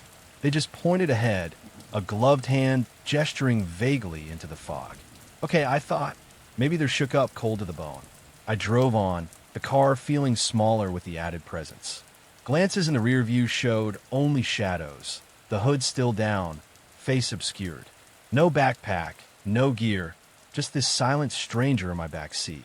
Miles ticked by, the road climbing now, curves sharpening as we wound deeper into the woods. I tried small talk to fill the void. "Nasty night out there. You've been walking long." Nothing. Not even a shift in posture. The air thickened, the heaters struggling against the damp chill radiating from them. My skin prickled. Something fell off, but I chalked it up to nerves, the isolation playing tricks. The fog deepened as we ascended, visibility dropping to where I had to crawl at 20 miles an hour, leaning forward to peer through the windshield. Thunder rumbled far off, a low growl echoing through the valleys like the mountains clearing their throats. I kept stealing looks in the mirror, still just that hooded outline, motionless as a statue. No breathing sounds, no rustle of fabric, just the rain in my own uneven breaths. Unease built slow, a drip feed of doubt. Who hitchhikes in this weather without a word? I thought about my sister back home, probably worrying since I hadn't texted. She'd always said I was too trusting, picking up strays like lost dogs. The metallic scent grew stronger, cloying now, making my head ache. At a fork in the road, one way veering right toward the main highway, the left plunging into denser woods. They gestured again, finger pointing left without hesitation. My gut twisted. The left path was old logging trails, rarely used, leading to abandoned camps and steeper drops. "You sure?" I asked, voice tighter than I meant. No reply, just that insistent point. Unease swelled to something sharper. Fear, maybe. I ignored it, turning right instead, towards civilization. The car lurched over a pothole, and that's when it came, a low growl from the back. Not animal, but human, guttural and warning. Wrong way. My blood turned to ice. I slammed on the brakes, the Subaru fishtailing on the slick road before stopping. Twisting around, heart hammering, I stared at the empty back seat. No one there. The door was still locked, windows up, water droplets from their coat still beating on the upholstery. "What the?" I whispered, fumbling for the interior light. Empty. Just my jacket tossed there earlier, undisturbed. Panic clawed up my throat. I scanned the mirrors, the windows, nothing but fog and rain. How? They'd been there seconds ago, solid as me. I tried the doors locked tight. No way out without a click. Shaking, I gunned the engine, speeding toward the faint glow of a town ahead. Curves be damned. The metallic smell lingered, fading slow, like a reminder. I didn't stop until I hit a roadside bar in a speck of a town called Jim Thorpe, neon sign buzzing open through the mist. Stumbled inside, dripping and wild-eyed, the few patrons turning to stare. The barman, a burly guy with a gray beard and tattoos fading like old ink, poured me a whiskey without asking. "You look like hell froze over," he said, voice rough from years of smoke. The story tumbled out. The fog, the hitchhiker, the silence, the growl, the vanishing. He listened, wiping a glass in slow circles, face unchanging until I finished. Then he leaned in, eyes narrowing. "Phantom hitchhiker," he muttered, like it was common as rain. "Folks round here been seeing it for years. Disappears when you stray from their path, the path to where they died. Back in the 70s, a bad wreck on those trails. Kidnapping gone wrong, they say. Victim escaped, hitched a ride, but the driver took a wrong turn. Ended up in a ravine. Body never found proper. Now it rides on foggy nights, trying to get home, or take others along." He shrugged like it was fact, not folklore. Best not to pick up strangers in the mist. I downed the whiskey, warmth cutting the chill, and drove the rest of the way home careful, checking the back seat every mile. Mom fussed when I got in. Dad just nodded from his chair. Didn't tell them. Who'd believe? Sleep came fitful, dreams of shadowed figures pointing into the woods. That was 3 years ago. I moved to an apartment in Scranton, closer to work, fewer drives through the backcountry. But rainy nights bring it back. The fog creeping in my mind, that growl echoing soft. I check the back seat obsessively now, even on clear days, half expecting a hooded shape. Was it a ghost? A hallucination? Or something the hills hide, waiting to hitch another ride? The confusion lingers, a sorrow for the lost soul, or whatever it was, mingled with fear it'll return, silent and insistent. On stormy evenings, when mist rolls off the rivers, I lock the doors and stay in, listening to the rain, wondering if the wrong turn was mine all along. The encounters didn't fade with time. If anything, they sharpened, seeping into the cracks of daily life. Months after, during a light fog on a commute, I swore I saw a thumb out of the roadside, gone when I blinked. Brushed it off as memory, but the metallic scent hit me later that night, faint in the car. I started avoiding night drives altogether, opting for buses or ride shares, but even then, the back seat felt watched. Friends noticed my edginess, the way I'd glance over my shoulder in conversations. "You good, man?" they'd ask. I'd nod, change the topic. Dated a girl for a bit. She laughed at first when I checked the car before starting, but left after I woke screaming from a dream.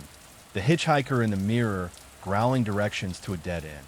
I dug into it quietly, late nights, scrolling old forums and library archives.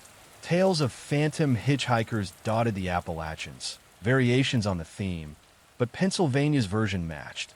The 74 case, a young woman abducted from a bar, escaped her captor only to flag down a driver who veered off course in panic. Crash site, a mangled wreck in the woods. Her body dragged away by animals or the river. Papers called it tragic. Locals whispered she never left, guiding or luring depending on the teller. One account from trucker. Picked her up, followed her points until he refused to turn. Vanished with a whisper, wrong way. He quit driving after. Winter brought the worst. A blizzard turned to freezing rain. Fog thick as soup on a rare night run for groceries. At a stoplight, the door clicked open. No one there but the seat wet, that smell invading. I locked up, sped home, but dreams plagued me. Her face finally revealed in the mirror. Pale, bruised, eyes pleading then accusing. Woke to find a glove on the floor. Old, leather, not mine. Threw it out, but the scent clung. Now I live cautious, windows sealed in fog, mirrors covered at night. The barman's words echo. path to where they died. Was she trying to get home or pull me to her grave? The sorrow twists deeper for her unfinished journey, my own nagging guilt for ignoring the gesture. The mountains hold such stories close, their mists veiling the lost. On those nights when rain taps and fog curls, I feel her presence, silent in the shadows, waiting for the next ride, the next wrong turn. The dread simmers, confusion in the quiet. Will she return, or has she never left? The fog rolls, and I check again, always check. Years blur, but the pull strengthened. Last fall, visiting Dad. Mom gone now, house lonelier. I took the old route by mistake, fog descending like fate. Thumb out ahead, I stopped before thinking. Hooded figure climbed in, pointed left. Where to? Silence. Drove on, metallic tang heavy. At the fork, gestured left again. I turned right, growl rumbling, wrong way. Seat empty. Pulled over shaking, but this time a whisper lingered. My name, soft as mist. Made it home, but the encounters multiplied. Glimpses in rear views, growls and wind. Dad listened when I confessed, face grim. Your aunt saw it once, 74. Thought it was her sister, my mom, lost young. Ignored the path, it vanished. Family tie, grandma died in a crash that year. Details fuzzy, whispers of foul play. Confusion deepened. Sorrow for generations tangled in the hill's grasp. I avoid roads now, but the hitchhiker rides in memory, silent companion. The fear blends with pity, for her, for me, lost in our ways. Rainy nights, I sit awake, listening for the growl, wondering if the right path leads home or under. The mist waits, and so does she. The rain had been falling steady for hours that night, turning the lowlands of South Carolina's Appalachians into a sodden maze of blurred lines and hidden dips. I've been driving from Charleston back to my aunt's place in the upstate, near Valhalla, after a long weekend helping her sort through old family junk in the attic. The kind of trip that starts with good intentions, but drags on when the weather turns. I left later than I should have, figuring the backroads would shave off time from the congested interstate. But as darkness fell, the storm thickened, sheets of water slamming against my old Toyota Camry's windshield. The wipers fought valiantly, their rhythmic swish a constant companion, but they couldn't keep up with the deluge. Headlights reflected off the wet pavement like fractured glass, casting eerie glimmers that made the empty stretches feel even more desolate. Out here, the hills roll gentle but relentless, flanked by dense thickets of pine and oak, their branches sagging under the weight of the rain. No streetlights, no passing trucks, just me, the hum of the engine, and the occasional flash of lightning illuminating the underbrush like a snapshot from a bad dream. I'd grown up not far from these roads, in a small town where folks still gathered at the general store to swap stories about the land's quirks. My uncle used to talk about how the lowlands held onto water like grudges, creeks swelling overnight into killers that washed away bridges and barns. The ground remembers, he'd say, his voice low over coffee, and it shows you things when it's ready. I always nodded along, but deep down, I dismissed it as old-timer superstition, the kind bred from too many lonely nights. But that evening, with the isolation pressing in, those words echoed faintly in my mind. The radio crackled with static, stations fading in and out until I switched it off, preferring the raw symphony of the storm. The patter on the roof, the tires hissing through puddles, thunder rumbling like the hills themselves were shifting in their sleep. My coffee had gone cold in the cup holder, and fatigue tugged at my eyelids, but I pushed on, telling myself home was just a couple hours away. The first oddity came subtle, almost dismissible. Ahead, a large puddle spanned the lane, mirroring my headlights in shattered fragments, like a broken window on the asphalt. But as I approached, something caught my eye in the reflection.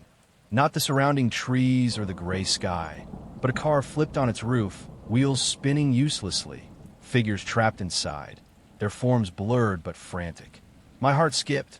I braked hard, the Camry hydroplaning for a terrifying second before gripping the road.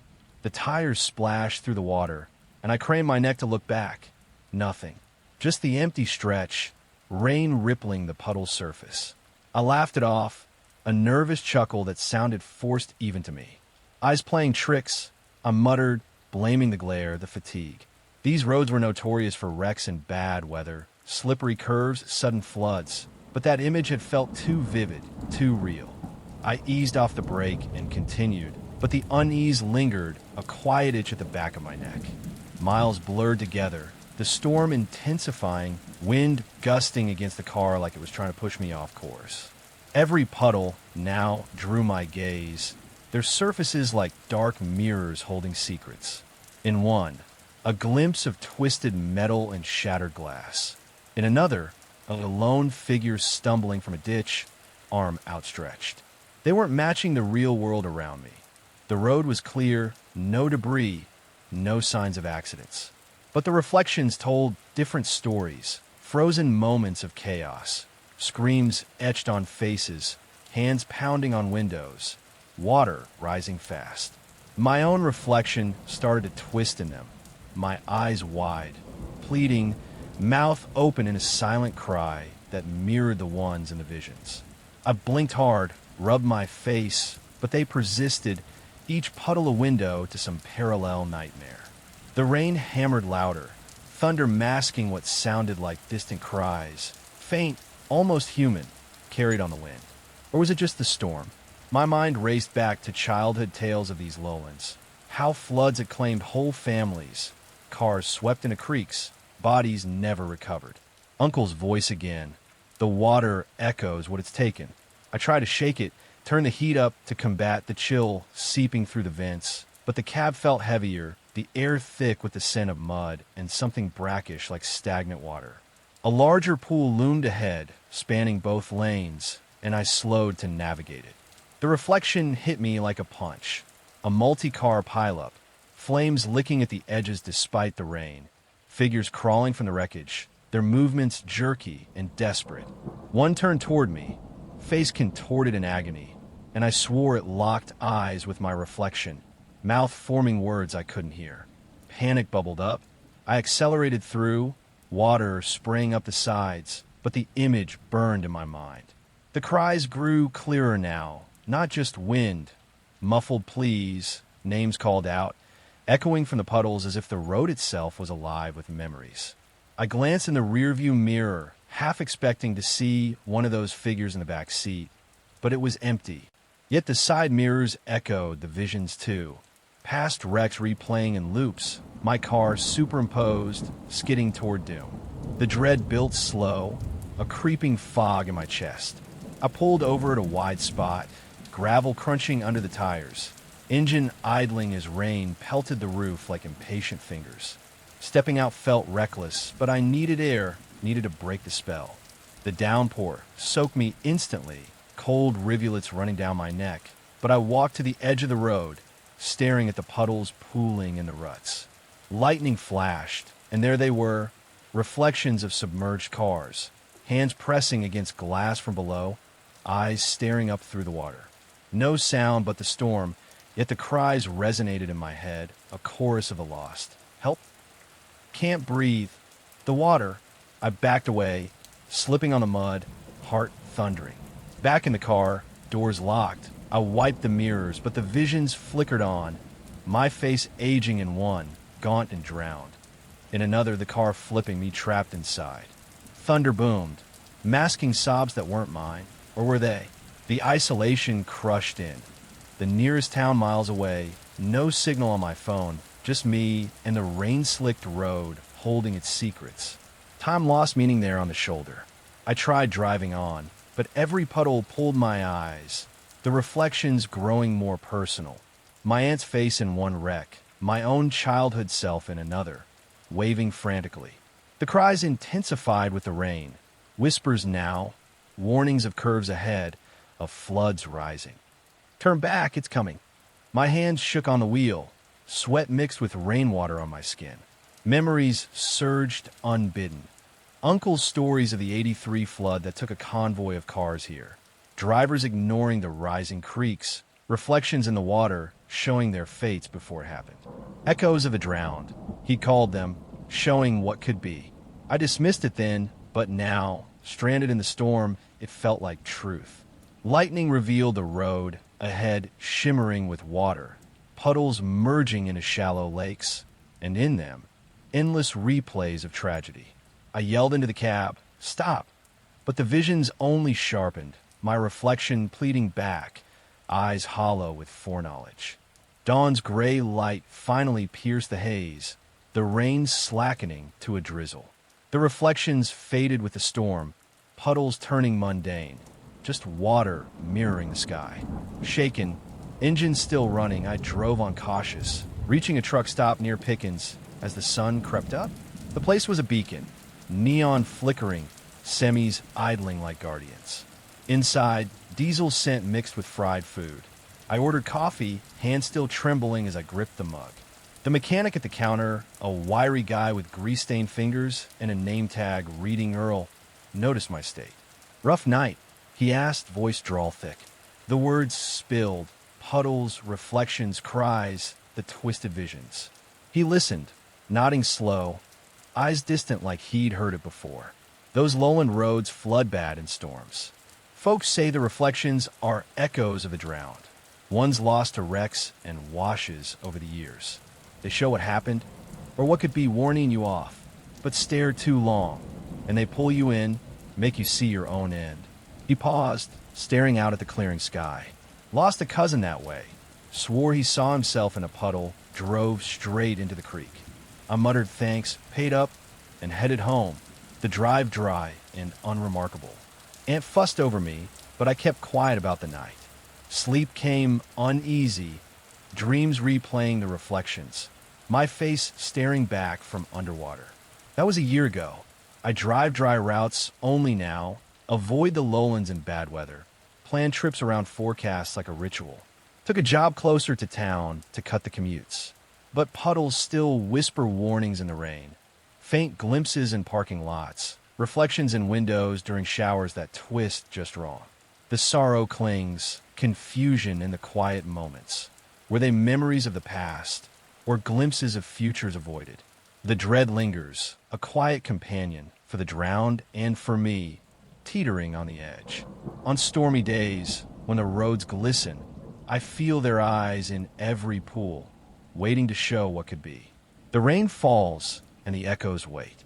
It started small after that night, a wariness of wet pavement, a habit of averting my eyes from standing water.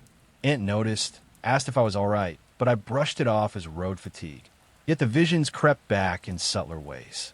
A puddle in the driveway after a sprinkle, reflecting not my car, but a submerged one, bubbles rising. I'd blink, and it was gone, but the chill remained. Dreams evolved too. Endless drives through rain, puddles expanding into lakes, my reflection drowning over and over, hands banging on glass from inside. I'd wake gasping, sheets damp, the cries echoing faint in my ears. Researched it quietly. Old newspapers at the library, yellowed clips of floods and crashes in those lowlands. Dozens over decades. Families trapped in rising waters, drivers skidding into oblivion. One article from 65 describes survivors seeing ghost wrecks in puddles before their own accidents, dismissed as hysteria. But the mechanic's words stuck, echoes showing what could be. Avoiding the roads helped some, but life pulls you back. 6 months later, an errand forced me out in a drizzle turning heavy. Puddles formed on the shoulders, and there, in one large enough to mirror the sky, a flipped truck, figures clawing out. Not mine, but close, a woman resembling Aunt, face pressed against the window. I swerved, heart racing, but the road was clear. Pulled over, shaking, and the side mirror showed it again, my eyes pleading back.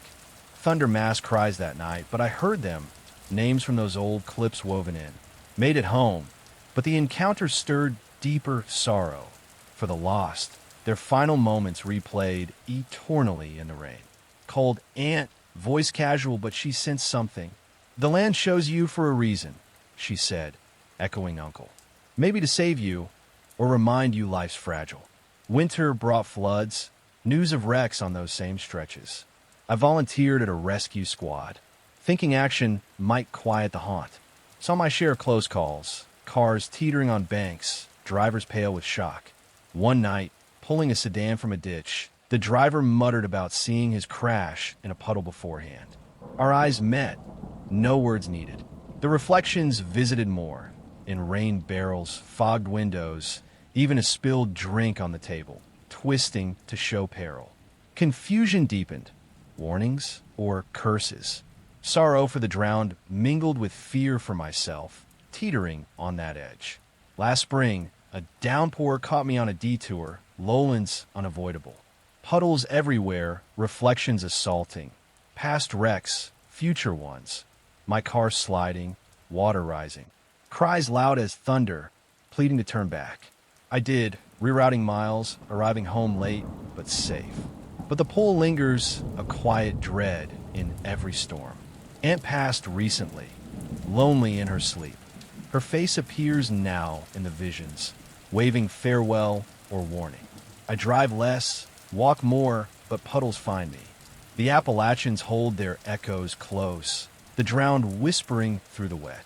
On those nights when rain taps and roads shimmer, I wonder if one reflection will be too real, pulling me under to join them. The water remembers, and so do I, in fear and sorrow unending. The gale had been building all afternoon, starting as a stiff breeze that rustled the leaves along the Alabama backroads. But by dusk, it had turned into a full-blown storm, rain lashing the windshield like it had a personal grudge. I've been down in Birmingham for a supply run, picking up parts for the old tractor that kept breaking down on our family farm near the Appalachian fringes, where the hills start to rise like forgotten bones from the earth. The drive back to my place outside Fort Payne should have been straightforward, but I'd left later than planned, chasing daylight that slipped away too quick. Now, with night closing in, the roads felt narrower, the forest pressing closer on either side, branches whipping in the wind like they were alive and angry. My Chevy truck's wipers slapped back and forth, a frantic rhythm that barely cleared the glass, and the headlights cut weak swath through the downpour, illuminating glistening asphalt and the occasional pothole that jar my bones. Out here, the isolation is a living thing. No cell towers for miles, no other cars braving the weather. Just you and the storm, with the mountains looming silent, holding their breath. I'd grown up in these parts, knew the land like the scars on my hands from years of working the soil. My folks had a small plot, handed down from my granddad, who used to spin yarns about the hill's peculiarities, the way fog could swallow a manhole, or how certain crossroads seemed to shift in bad weather. "The wind talks," he'd say, his voice rough from too many cigarettes, staring out at the tree lean as if expecting an answer. I always took it with a grain of salt, figuring it was the whiskey talking, but on nights like this, with the gale howling through the cracks in the cab, those stories crept back. The air smelled of wet dirt and ozone, sharp and electric, and every gust rocked the truck like a warning. I turned the radio up, hoping for some company, but it was all static, broken by snippets of a preacher's sermon about reckoning before fading out. My coffee thermos was empty, and fatigue settled in my shoulders, but I pushed on, telling myself home was just over the next ridge, a warm stove, a beer, and bed. The first signpost appeared around a bend, an old wooden thing, weathered gray, nailed crooked to a post that leaned like it had given up fighting the elements. The wind caught the board, making it creak ominously, swinging back and forth with a groan that cut through the rain's roar. It pointed left, toward a detour I hadn't planned, a narrow lane veering into thicker woods, the kind of path locals use for logging but avoided after dark. My map, an old folded one in the glove box, didn't show it, but with the main road ahead looking slick and uncertain, I considered it. The creak grew louder as I slowed, almost rhythmic, like a door opening and closing in an empty house. I shook my head, ignored it, and kept straight, tires humming on the wet pavement. Miles on, the road dipped into a hollow, and there it was, a washout. The asphalt crumbled away where a creek had overflowed, water rushing dark and furious across what was left. No way through. I'd have to backtrack.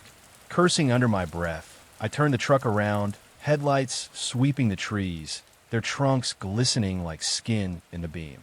The drive back felt longer, the storm intensifying, thunder rumbling low like laughter from the hills. When I reached the signpost again, my stomach twisted. It no longer pointed left. Now it swung right, the faded letters spelling turned back in chipped paint. But it hadn't said that before, I was sure. The creak was sharper now, insistent, as if mocking my hesitation. I stared, rain drumming on the roof, trying to rationalize. Wind must have spun it, or my eyes tricked by the haze. Uneasy, I ignored it again, following my original path, but detouring wide around the washout through a side trail I vaguely remembered from hunting trips. The truck bounced over ruts, branches scraping the sides like fingers trailing along the paint, leaving faint scratches I could hear over the engine. The forest closed in tighter, the road narrowing to a single lane, fog mingling with the rain to swallow the way ahead. That creak echoed in my mind, or maybe it was real, louder, rhythmic like footsteps on old wood, or muffled chuckles carried on the gusts. Hours blurred, the detour stretching longer than it should, the dashboard clock ticking slow.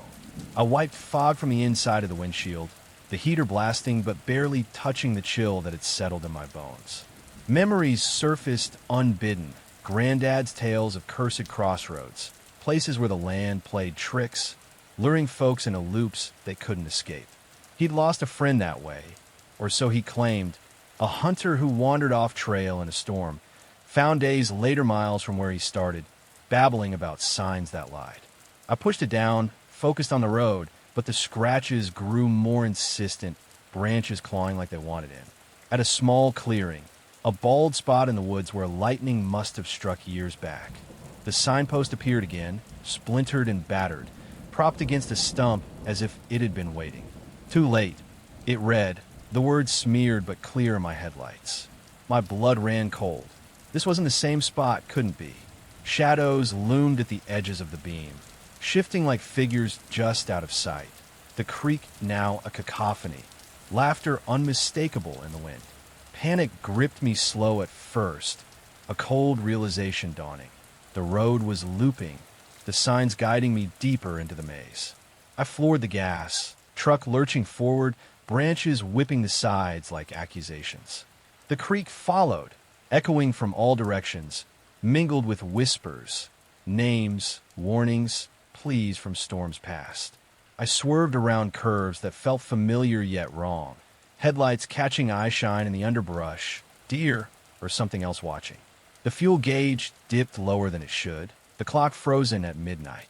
Terror built, not sudden but relentless, like water rising in a sink. I yelled into the cab, voice hoarse, "What do you want?" No answer but the storm. Finally, after what felt like eternity, the road widened, leading to familiar landmarks. A rusted barn, the old mill pond overflowing. I burst onto the main highway, rain easing as dawn hinted gray on the horizon. Home loomed, my farmhouse dark but welcoming. I stumbled inside, soaked and rattled, collapsing into a chair as the adrenaline crashed. Neighbors dropped by later that day, hearing I'd been out in the blow.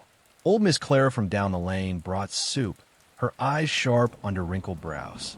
I told them bits, the detour, the shifting signs, the creak like laughter. The room went quiet. Her husband, Jed, leaned forward, pipe clenched.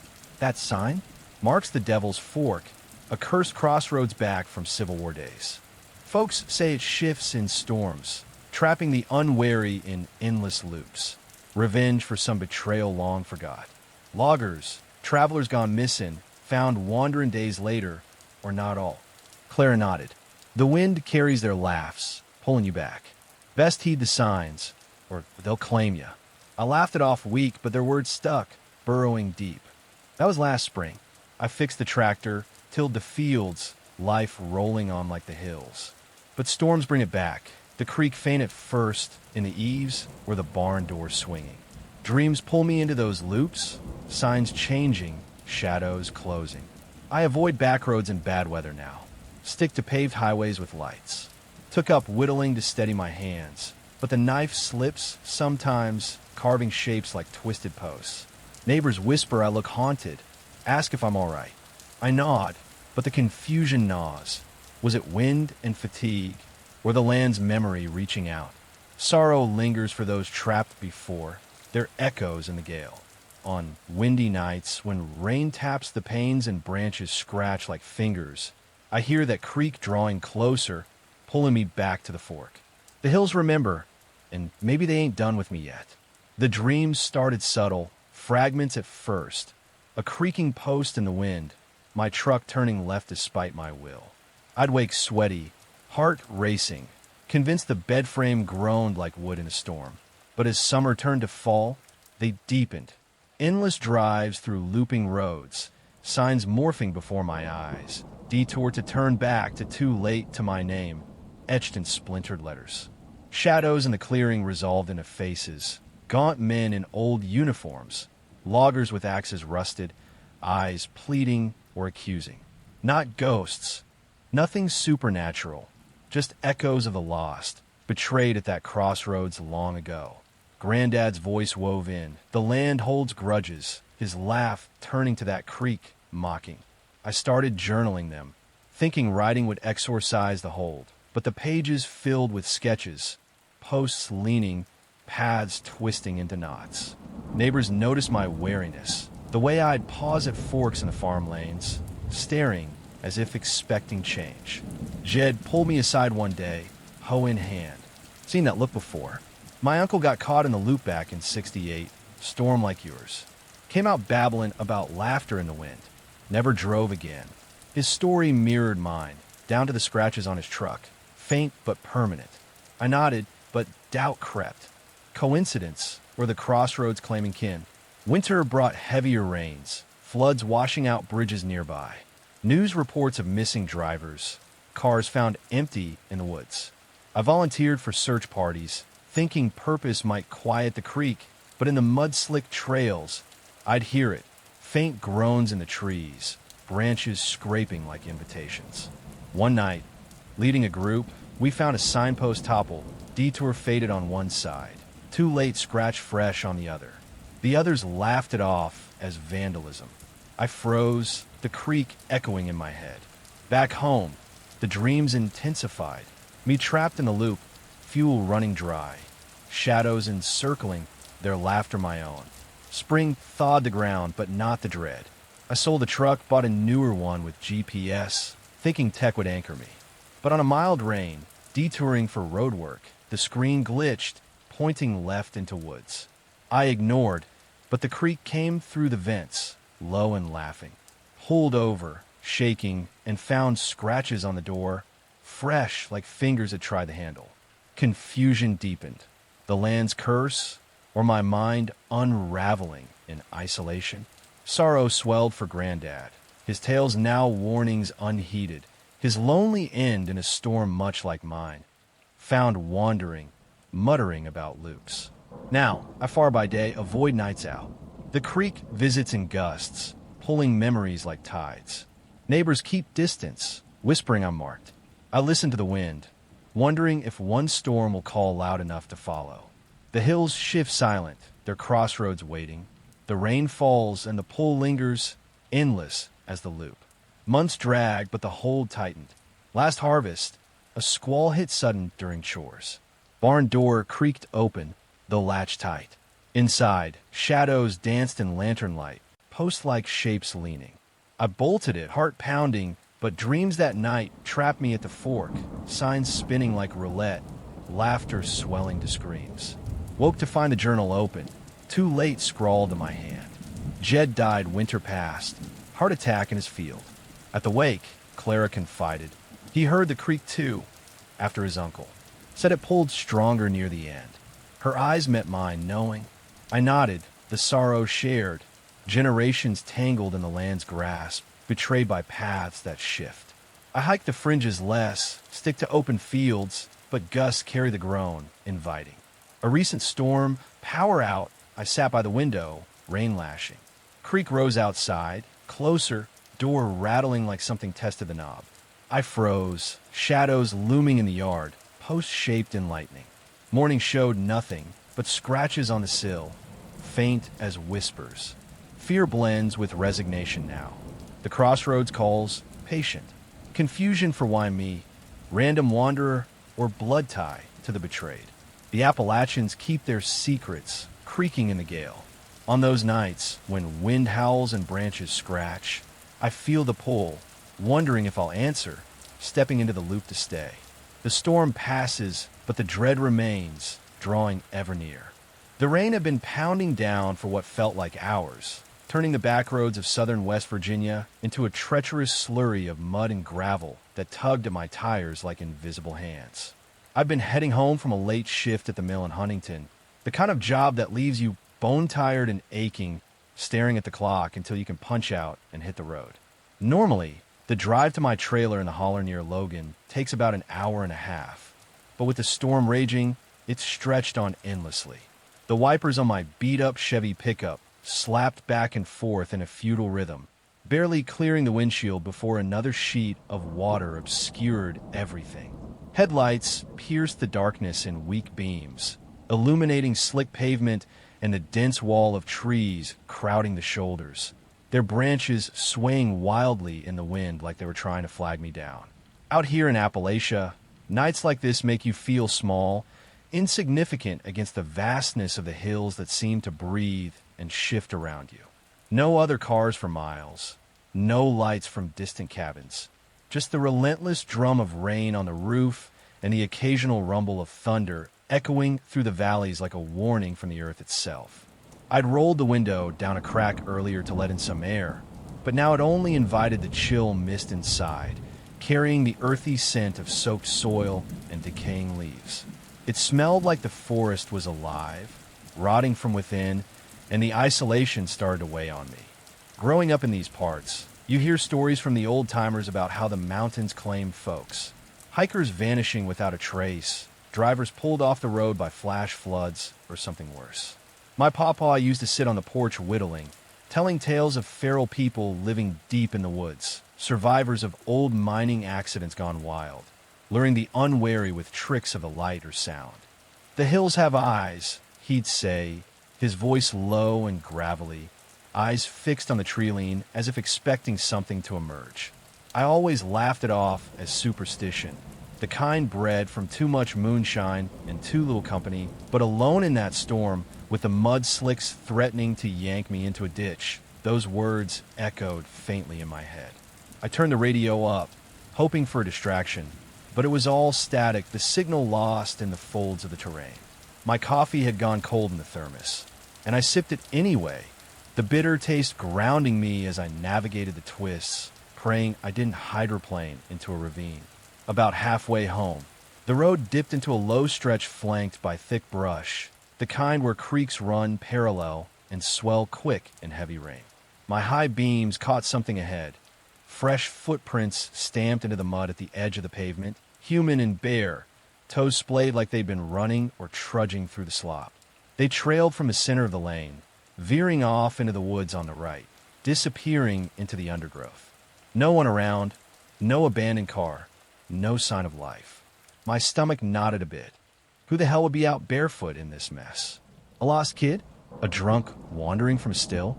I slowed the truck, tires squelching, and peered through the rain-streaked glass. The prints looked recent, the edges sharp, not yet blurred by the downpour. Against better judgment, the kind that screams at you to keep driving, I pulled over, killed the engine, and grabbed my flashlight from the glove box. The cab went quiet except for the hammering rain, and I sat there a moment, listening to the wind whistle through the trees, branches creaking like old bones. "Hello," I called out the cracked window, but the words were swallowed by the storm. No answer. Curiosity won out over caution. I zipped my jacket, pulled the hood up, and stepped into the torrent. Water pelted my face immediately, cold and stinging, soaking through my boots as I sloshed to the prints. The flashlight beam danced over them. Definitely human, size 10 or so, deep impressions like the person was heavy or burdened. They led straight into the brush, weaving between saplings and vanishing into the dark. I followed a few steps, mud sucking at my soles, the beam cutting a narrow path through the fog that had started to roll in from the hollows. Thorns snagged my jeans, and the rain dripped from leaves overhead, pattering like footsteps all around. "Anyone out here?" You hurt. I shouted again, voice muffled by the roar. Nothing but the wind howling back, and a chill settled deeper than the wet could explain. Sense kicked in then. This was stupid. Flash floods could sweep through any minute, and wandering off trail in the dark was how folks ended up missing. I backtracked to the truck, flashlight sweeping the ground, and that's when I saw them. More prints circling the vehicle. Fresh, like they'd been made while I was out, toes pointed inward as if inspecting. My heart stuttered. No way. I'd only been gone a minute. I spun the beam around. No one, just the empty road and the forest pressing in. Shaken, I climbed back in, locked the doors with a click that felt too loud, and cranked the engine. It roared to life, headlights flooding the pavement ahead, but the prints are gone now, washed away or maybe never there. I told myself it was the rain playing tricks, mud shifting under the flow, but the unease clung like the damp on my skin.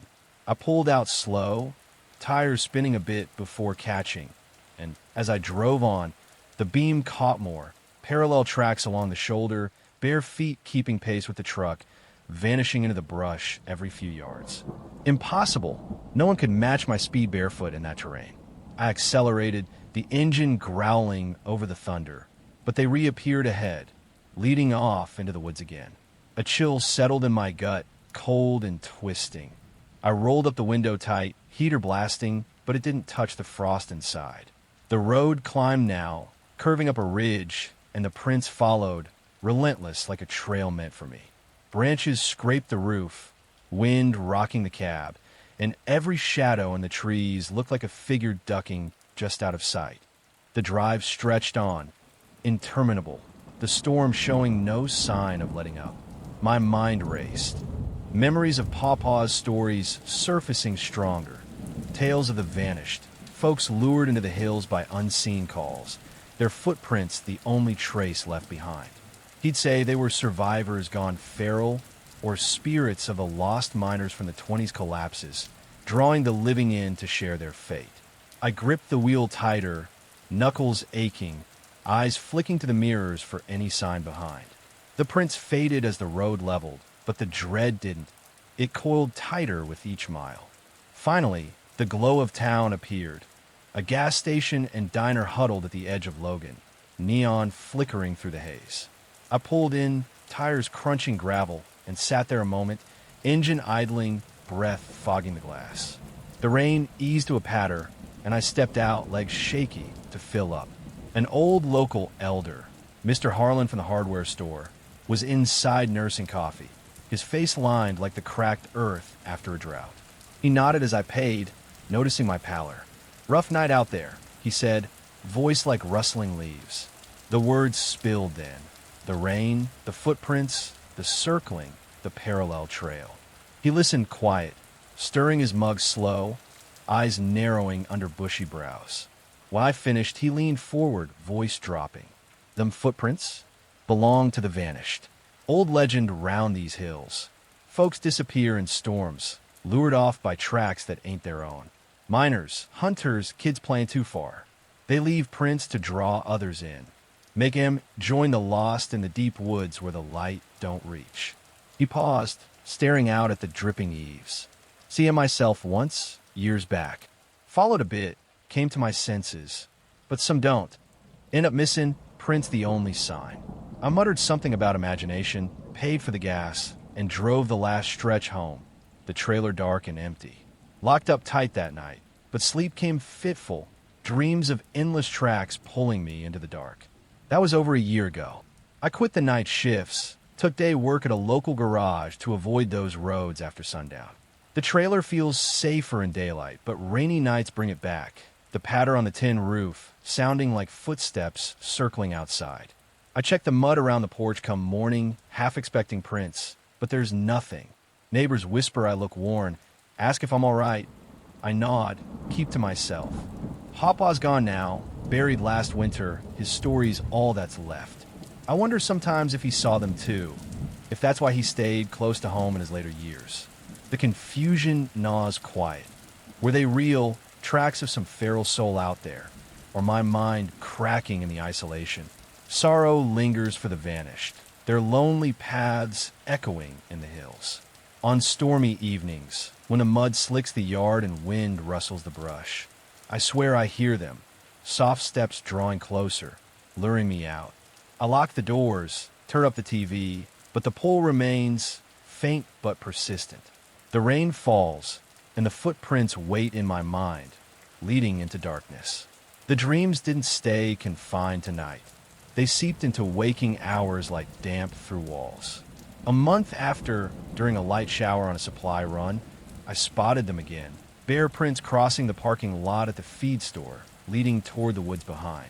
No one else noticed. I stood frozen, rain dripping from my hat, before shaking it off as coincidence. But back home, checking the truck, faint mud smudges circled the tires like something had paced around while I shopped. I hosed it down, told myself it was from the drive, but the chill returned. Started avoiding the backroads altogether, sticking to paved highways even if it added miles. Friends at the garage ribbed me about it. Getting soft on us? But I laughed weak, changed the subject. Dated a woman from town briefly. She left after I woke yelling one night, dreaming of following the prints deeper, voices calling from the brush. I researched quiet, late nights with a beer and a laptop, old newspapers online, disappearances in these hills dating back decades. A family in 47, hikers in 82, a mill worker like me in '09. Reports mentioned footprints leading off trail, search dogs refusing to follow. Locals blamed feral holdouts, descendants of escaped convicts or moonshiners gone wild, living off the land and luring prey. Others said it was the land itself, cursed from mining scars, drawing folks in to fill the voids. Mr. Harlan's words stuck. They lure you off, make you one of them. I pushed it down, focused on work, but storms amplified it. A bad one last summer flooded the creeks. I stayed in, but the patter turned to steps outside, circling the trailer. Peeked through curtains. Nothing but morning showed prints in the yard, bare and fresh, leading to the woods. Erased them with a shovel, heart pounding. Winter brought snow, burying the mud, but rain returned with spring thaws. Volunteered for trail maintenance, thinking facing the woods might break the hold. Out with a crew, clearing debris after a blow, I saw them. Prints crossing the path, vanishing in a brush. The others missed it, chatting about football, but I froze, beamed from my headlamp, trembling. Followed a step or two before sense hit. Backtracked, but more circled our trucks. Said nothing, drove home silent.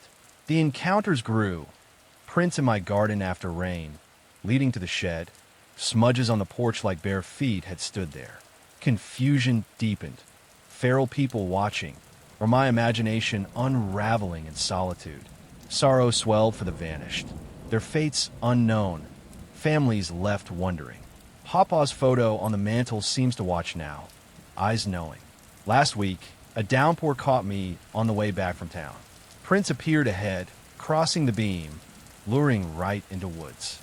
I didn't stop, sped past, but they paralleled, keeping pace. Locked doors, heater on, but the cab chilled. At home, they circled the trailer in the mud, closer than before, toes pointed inward like inspection. Erase them at dawn, but the dread clings, a quiet weight.